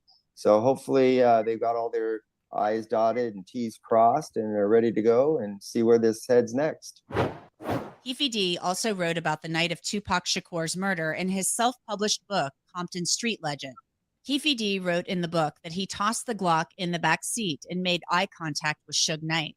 Knight was driving a black BMW. Tupac was in the passenger seat. Keefe D wrote, like two rams locking horns, Suge and I looked each other dead in the eye. The terrified expression on Suge's face read, damn them N-words. One of my guys from the back seat grabbed the Glock and started busting back. Keefe D said he and Suge Knight knew one another from Compton. One thing about this, he has been on YouTube and some other outlets basically saying, I hate the way that went down, things of that nature. I think he said that, he liked Tupac's music, and it's almost like he was speaking regretfully that this had happened, but he's now accused of being the person who ordered the hit. Do you think he really does regret that? I mean, he seemed to be living a pretty nice life in Henderson, Nevada. No, I don't think he has true regret like you and I might have regret. He doesn't carry that same type of remorse. He doesn't have that same type of regard for human life. So no, I don't think that he has that type of regret. In fact, when we interviewed him, and he said after the shooting, after they'd shot Tupac, they went and parked the car and they were heading back to their hotel. They're at an intersection, and the ambulance was coming by that was rushing Tupac to the hospital, and him and his friends were just laughing about it. So no, I don't think that he has any true remorse. I think it's time has finally come for him to answer for his sins. Aside from Keefe D, there's only one other witness who's still alive who knows what happened that night. It's Suge Knight, who's serving a 28-year prison sentence for running a man down and killing him in Compton. Suge Knight has credibility issues. He's in prison for a really long time. Do we possibly hear from Suge Knight at some point about this? I would be absolutely shocked if Suge Knight was ever brought into court as a witness. He's completely unbelievable. He's not credible, and he's not going to, from prison, become a rat. He's not going to take the stand and testify against somebody else and then go back to his prison cell in general population. So no, he will. I don't think we're going to see any of Suge Knight in regards to this trial. What is clear, Dwayne Keefe D. Davis is sitting in a Las Vegas jail cell where he's being held without bail. History has finally been set correct. Now it's no longer from the public perspective an unsolved. They're really acting like they caught the killer.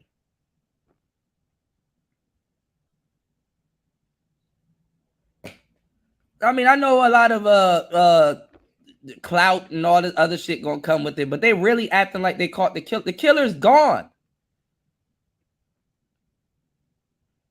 The killer is fucking dead. We about to see what happened to Big Dre. The killer unsubscribed from life. Kel, I gotta play that on another music show because they're gonna copyright me for that, player. They're gonna copyright me for that. I'll check it out though. I got you, broski. I got you, bro. You said that since Suge Knight refuses to testify, definitely tells me there's something wrong with this case. Well, he can't testify because that'll be snitching. He'll get his ass jumped in jail. He can't go out like that.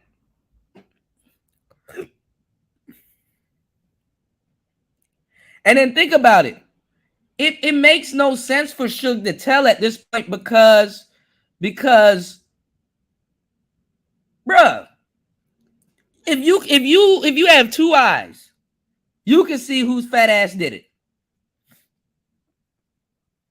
You can see whose fat ass did it. Y'all laughing about my Biggie theory. That fat nigga thought he was Biggie. And he did it.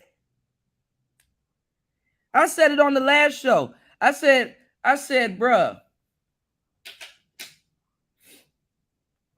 this fat man did it. I done seen a lot of killers in my life that I thought weren't killers, bro. It be them baby face niggas. Them the ones that'll kill you.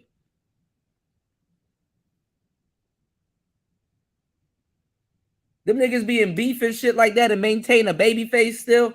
Oh, hell no. That lets you know they get to working with them tools. You understand what I'm saying? They blow horns. We said it on the last show. His fat ass did it. Ain't no nigga about to reach over and cross no 400-pound nigga.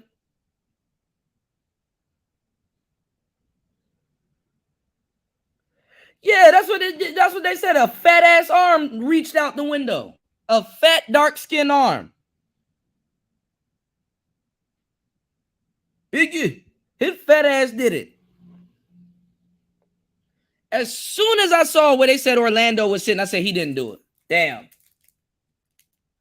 It must be two side, y'all. It must be two. It gotta be two side. And for some odd reason, I knew this from back in the day. For some odd reason, why do fat people don't like Tupac? Yo, Biggie emboldened a lot of niggas, bro. Like, you really got to transmute your mind back to what was going on around the time. Biggie and Big Pun and a couple of big niggas, they emboldened a lot of dudes, bro.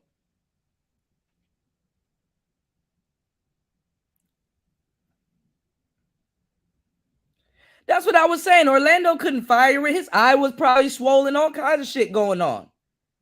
Seeing double vision and shit. That's when I said, okay, Big Boy did it. Big Boy did it. You know, now we can close it. Tupac can rest in peace, and we can move on. And now we know. Y'all did not do shit. How the fuck can you take credit for somebody that told on themselves? Oh, that that mystery's right. But see, that's the thing, Kel. People always want somebody to be gangster, and then when somebody do some gangster shit, now they fucked up. Now they fucked up. Did Orlando Anderson do some gangster shit? Yeah. But he wasn't the trigger man.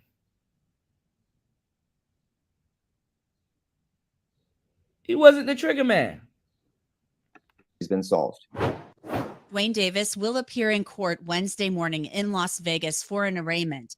At that time, he will enter a plea to the charges and a trial date could be set. And I will be there, and I will bring you the very latest from Las Vegas. And this is the thing, y'all. This is the thing. Y'all hit the like button, support tonight's show. You can support tonight's show at $PTV888. That is $PTV888. That's $PTV888. $P as in player, T as in TV, V as in vagina. Let me stop. And $888.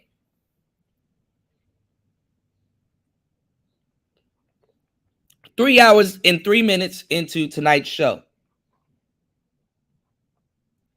Fat Boy killed Tupac.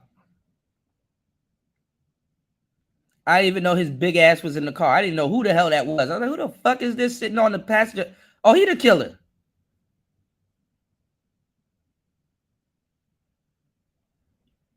Yeah, I got you, Kel.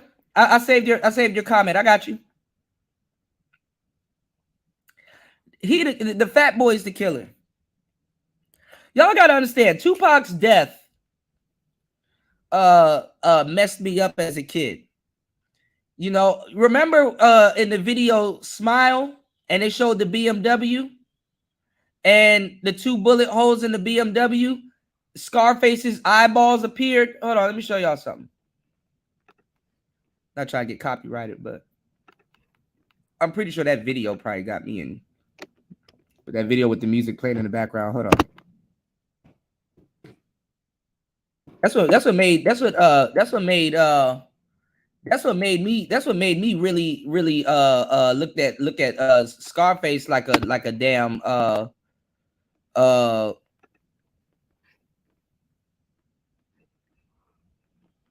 after death deity. Hold on. We're just gonna play a little bit. Hold on, y'all. Yeah. And I could walk you through the days of that. He said, and I could walk you through the days that are done. I often wish that I could save everyone, but I'm a dreamer. Have you ever seen a nigga who was strong in the game? Overlooking his tomorrows, and it finally came. Hold on, y'all.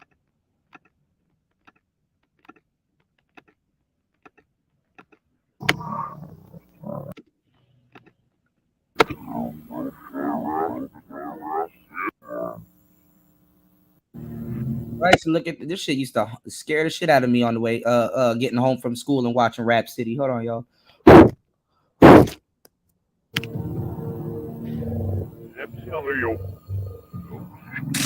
Oh, I guess it was Biggie's car. Damn, was this Biggie's joint? Oh, I guess it wasn't Biggie's joint, but look at these. Look at that.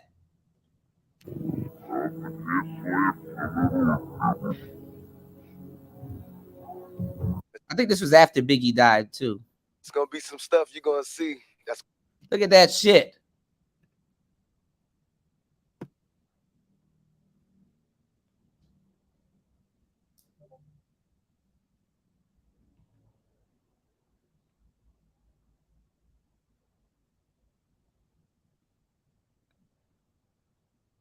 Look at that shit.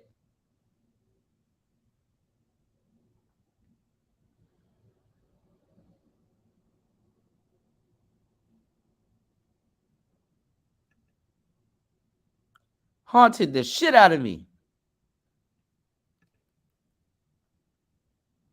You said if you rewind the sound in slow-mo, it says it clear. I'm scared as hell to do that, Kel. Because my ass, one day I will put this song on my damn MPC and rewind that shit in reverse. It'd be spooked. All right, before my shit get killed, y'all support tonight's show. Because I don't know when I'm gonna do another show. Y'all support tonight's show, y'all. I gotta rest. I'm sick as hell. I need to go get some medicine. All right, let's see how Big Dre died. Because I think prior to that, he was just a football player, y'all, and he wasn't a part of the Crips, but that was his initiation into the Crips. You know, Orlando didn't have anything to gain from shooting Tupac other than revenge.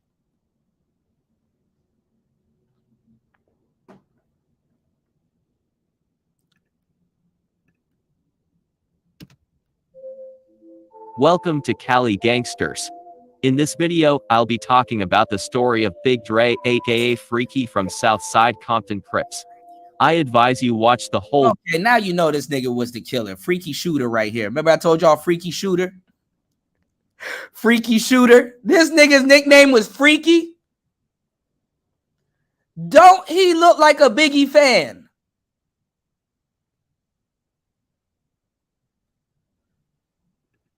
He got more in common with Biggie than Tupac. Video since I have a lot of new information and pictures of him when he was younger. Andre aka Dre was born in Compton and was a member of the US Boys with Keefe D and T Brown aka Bubble Up, and sometime in the late 70s or early 80s the US Boys became to Southside Crips, and this is when they started gang banging. Although most sets at that He got more chins than a Chinese phone book.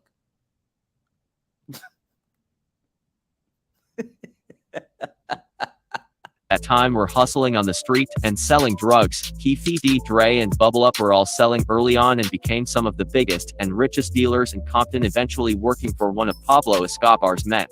However, before this he was a basketballer, and in a lot better shape. He was quite tall for his age, already being 6'6" and 15 years old, and in sophomore he played for a basketball team. However, when he started gang banging he scrapped basketball, and this when he Okay, so he was already gang banging. He started getting money and eating. This resulted in him becoming obese, which would officially kill him in 2004. Yeah, I did hear about that, the degenerate that Orlando wanted to be Tupac. I'll get onto why I said officially in a while. That's crazy that the person that you wanted to be beat your ass. Before being and approached you. Involved in Tupac's murder, he was involved in a separate murder where allegedly he killed a young member from the Perus, and he eventually got let off. See, this fat fuck been killing people the whole time. But see, if you let Keefe tell it, oh, they were kids, man. They were kids. They didn't, you know. Yeah, his big ass was a killer. Off for self-defense. However, this is unknown. In That's why Suge didn't say nothing. He killed one of his partners. 1996, he was with Keefe D Bubble Up. So if Suge, so see how deep this goes. If Suge snitch on one person, he's snitching on like 3 people. But anybody with a set of eyes and can see this fat fuck did it.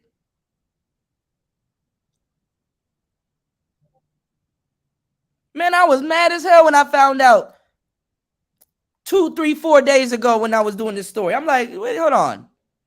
Let me see that BMW door again.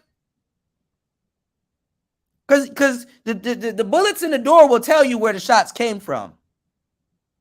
If the car was moving or not, if something was in motion or not. Bullets, they hit at an angle if something is moving or not. All right, so let's go. Baby Lane and some other Southside Crips and some females. After the beatdown, Keefe knew that he could talk to Suge, and he decided that he wanted to arrange a fight between Tupac and Baby Lane, as he knew Suge would agree and Baby Lane would win. However, Lane, who already had a few bodies and was a cold-blooded killer, wanted to kill Tupac despite being a fan of him. When Zip, a kingpin from Harlem who got Puffy and Keith to know Ecofer was also at the fight and supplied to gun. They rolled up to Shug's BMW and Dre was past the gun, but he didn't take it. Baby Lane then snatched it from Keith and shot the car. How you know that? How you know that? Fat Boy snatched the gun from Orlando. I think Fat Boy grabbed the gun. He was on that side. Then sped away, hid the gun in the wheel of the car, and the next day they left Vegas, repainted the car, and returned it to the hire company. However, when they returned, Dre was telling everyone that he killed Tupac, and there were some speculations that a big bulky arm leaned out the window and popped Tupac and Shug. However, the rumors were Baby Lane did it, and this what police came to the conclusion to, and also what Keith D said. After Baby Lane was killed by corner pocket Crips, Dre would get revenge and shoot multiple members in a crack house and stake all the drugs. However, this is alleged. In 2004 he died, and the official records say it was a heart attack due to his obesity. However, word is that he was abusive and his girlfriend poisoned him. It's crazy to think that everyone— Yeah, that's what we heard. His girlfriend poisoned him. Then they try to say he died from a heart attack. Y'all hit the like button. Support tonight's show. Hit the like button and support tonight's show, y'all. We're going through great lengths to give y'all this content. Let's go. Involved in the murder has gotten away except Puffy. Baby Lane got killed in 1998, Dre died in 2004, Zip died in 2012 from cancer, Bubble Up got killed in 2015, and now Keith D has cancer. I hope you enjoyed this.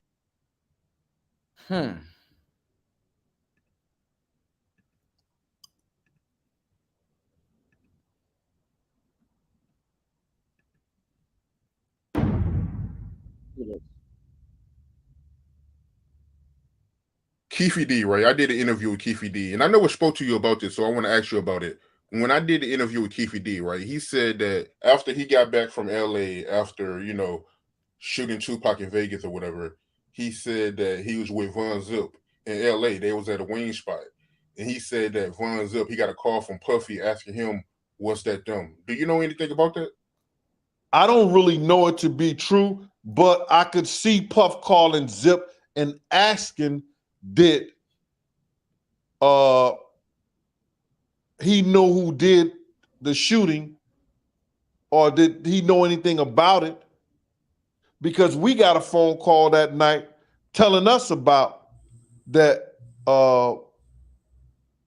D and they people them had shot Pac them.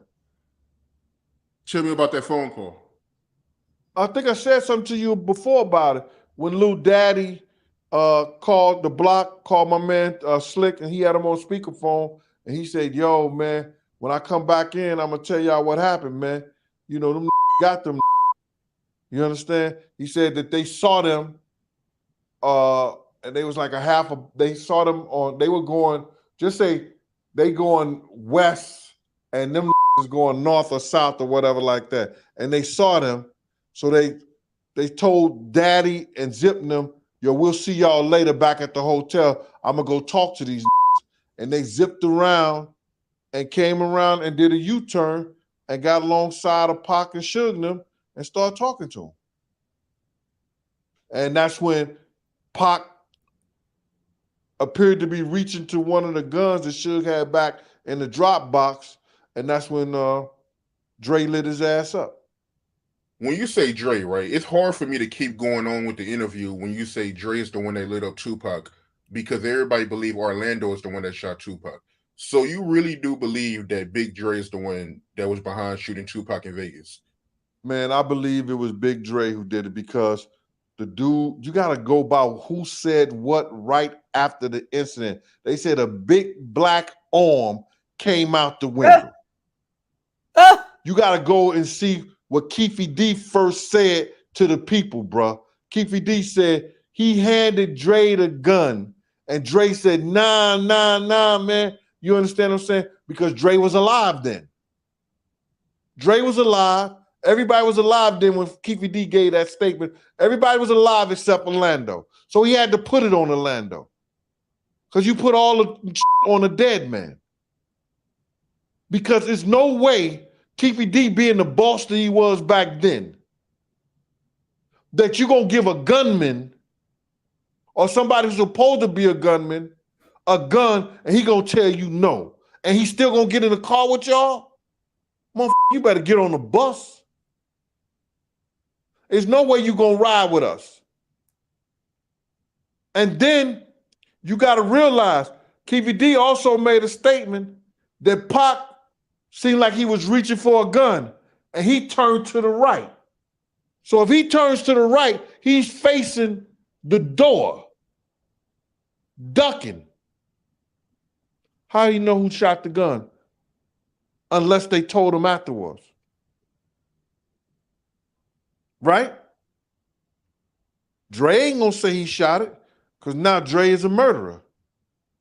We gonna put it on Orlando. But Orlando said he didn't do it. You do believe that Tupac was trying to pull a gun? I believe based on Pac actions, based on Pac not taking his own gun. He pump fake. Sugar probably told him, yo, man, I got these joints in the drop box. Show Pac where the drop box was. In the BMW. When the police took the guns, took the car, they didn't even know the guns was there. I heard Reggie speak on that shit. The guns were still in the car when they got the car back. So Pac knew where the guns was at. And if he was reaching back there for it, I could see Dre shooting him.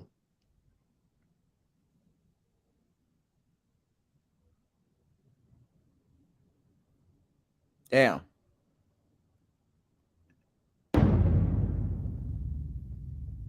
Damn. Damn.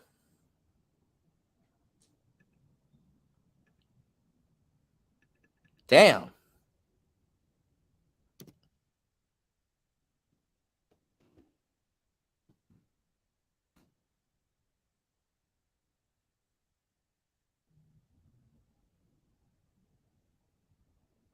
And that BMW just sold a couple years ago. I think they cleaned the door up though, but I think the blood stains are still in the carpet. Hold on, y'all. Right here, should not. Look at this asshole sitting in the seat. Driving the vehicle. This is so bizarre. This is the original seat that Tupac was in. Yeah. Wow. One car, one legendary murder mystery in Las Vegas. Tupac Shakur and Suge Knight were riding in this black BMW on September 7th, 1996, when Tupac was gunned down in the passenger seat. It's been a long time. I was born here. I grew up here. I remember that happening, but yeah, it's flown by for sure. The BMW was a car leased to Death Row Records, the label owned by Suge Knight. So when it was totaled and shot up, it went through back to a salvage yard, fixed up, probably didn't really know it was going to have any historical significance. At that point, it was fixed and then sold to the general public, probably at an auction, something like that. Ryan Hamilton, general manager of Celebrity Car, says it was sold multiple times and several people drove around in it, not knowing the history it carried, until nearly 4 years ago when a local collector realized what he had. Celebrity Cars is selling it for $1.75 million. We've had actually a lot of international interest, and those tend to be the more serious buyers. It is a worldwide phenomenon of what Tupac is and what he did. It has created a lot of buzz for the Las Vegas company. And following the home search of Dwayne Keefy D. Davis, interest is growing once again. Hamilton says he understands the fascination and allure of the car because it's a story that people are drawn to. But the car has its own mystery as well. There was actually a hidden weapon compartment in the side door, which is still there. We still haven't opened it. That's right, a secret compartment. And this is a normal one. So this one's sealed. It's on the driver's side door. Hamilton says that it is sealed and appears to have a mechanical release for it. He says he believes Suge Knight used it to store a gun. It definitely was probably a firearm at some point. I think it's probably just sealed up at this point. I don't think there's probably anything in it, but it's, you know, your guess is as good as mine, I guess. We asked retired Sergeant Chris Carroll if anything was ever found in there, and he says no weapon was found that night. But Hamilton feels it's just something else that makes this an important historical collector's item, and he expects the value of the BMW to continue to increase over time. I would compare it to a piece of art. I wouldn't compare it to a typical car. It's not going to have a depreciation. That was Trisha Keene reporting. Ryan Hamilton from Celebrity Cars told us yesterday that car is still up for sale. We'll continue to follow the murder investigation. So for the latest updates, head over to our website, ktnv.com. Wow.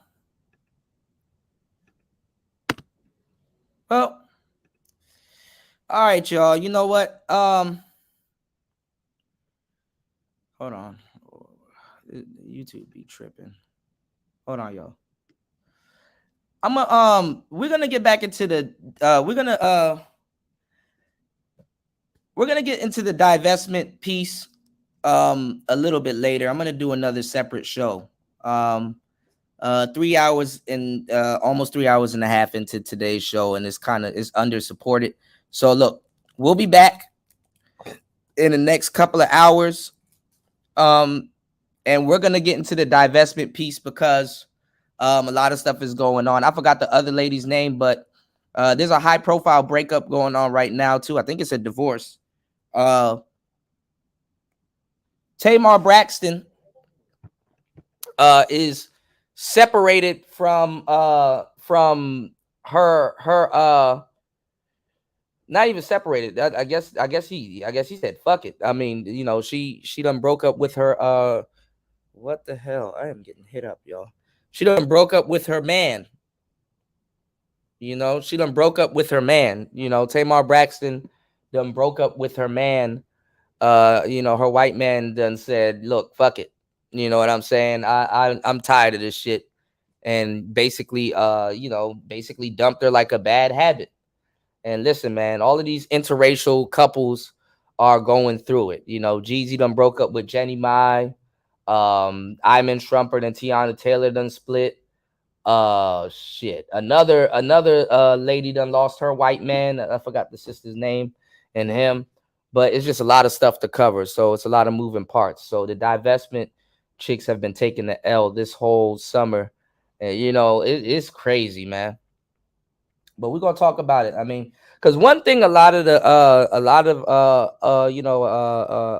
white brothers like to do, you know, which I suspect is going on with with Precious or whoever. I forgot the girl, Gabby Sidibe or whoever. What they do is they'll get with a sister and they'll start a business and build themselves up and then get rid of the sister. You know what I'm saying? Or set themselves up so right after the divorce, they launch that business that they've been, you know, so she gets none of it. And it's crazy that right after they break up with some of these black women, they marry. They remarry fast as fuck, which leads me to believe that a lot of them already been dating and doing their thing before they get out of the relationship. You know, I keep telling y'all, I don't understand why black women don't think that white men have the same fucking internet. Like they're not men. And they think they're not men and they don't see the same shit. Like, bruh, they already know a lot of the stuff that the sisters are doing is an act. They'll play along with you until it's time to cash the chips in. They'll play right along with you. Oh yeah, whoop-de-whoop, and blah blah blah till it's time to cash it in. I don't know what made some of you guys think, even like a staunch racist, I don't know what makes some of you guys think that pledging your allegiance to divestment and stuff like that is a plus that white men should like even if they're racist or whatever, they're looking at you like, okay, you know, first of all, you're showing disloyalty in general, not just to a specific race of men, but in general. And if I wasn't here, you wouldn't even be dating me, or you're only dating me for my skin color or whatever. Who the fuck wants to be in some shit like that? And I got to give some of these white brothers kudos. It's like, well, see, at least somebody in the relationship using their brain. That's not a privileged position. Not if you're trying to be somebody's man. And they'll get rid of a Tamar, and Tamar, and you got to dress different. I don't know why she thinks she could have wore raunchy shit by being with him. Of course, he likes himself a little nasty lady, but when they're ready to really hang it up, them niggas don't fucking give a fuck if you wearing a disintegrating dress. They don't give a fuck if you wearing a damn disintegrating dress. Because you notice when them white boys get rid of them sisters, right? Y'all do notice they get with a Celine Dion looking type chick that's covered up, that gives a fuck. And they think black men don't know about it. So yeah, you done met your white man doing OnlyFans and stuff like that. Once he get that gutter sex out of his fucking system, he get his damn mind right. I don't know why women don't understand the concept of post-nut clarity.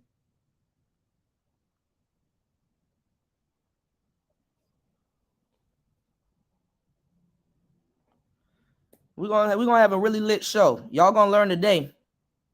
But give me a second, man. We're gonna see about getting this power cut back on. I don't know what the hell is going on, but I'm about to go see about it. It's daytime here. I'm sick as a dog. This show is under supported. Shout outs to everybody that has supported, but the show is under supported. We need y'all to support tonight's show. We will be back. We will be back. We'll be back. We'll get it together, y'all. Yeah, they never get with the streetwalker fashionistas, man. You know? All right. So look, it's Player Talk Radio. We'll be back. We solved this Tupac case, though. Not that we're going to get any credit for it, but whatever. We used to it at this point. I knew it was Fat Boy. I knew it was Fat Boy. I said, oh, man. Oh, man, goddamn. All right, it's Player Talk Radio. We out. Peace.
First of all, I come from a long line of tricks and hoes. Yes, what's the eyebrow thing? I come from a long line of hoes. I'm not the first one, maybe in this generation, but it go all the way back to slavery time. And before then, with the Egyptians and the Moors, a long line of selling pussy. I'm not the first one. My auntie, my mama don't like me saying her name in my interviews. Grandmama, great-grandmama, great-great-great-grandmama. So was any of them in a $40 line? $40.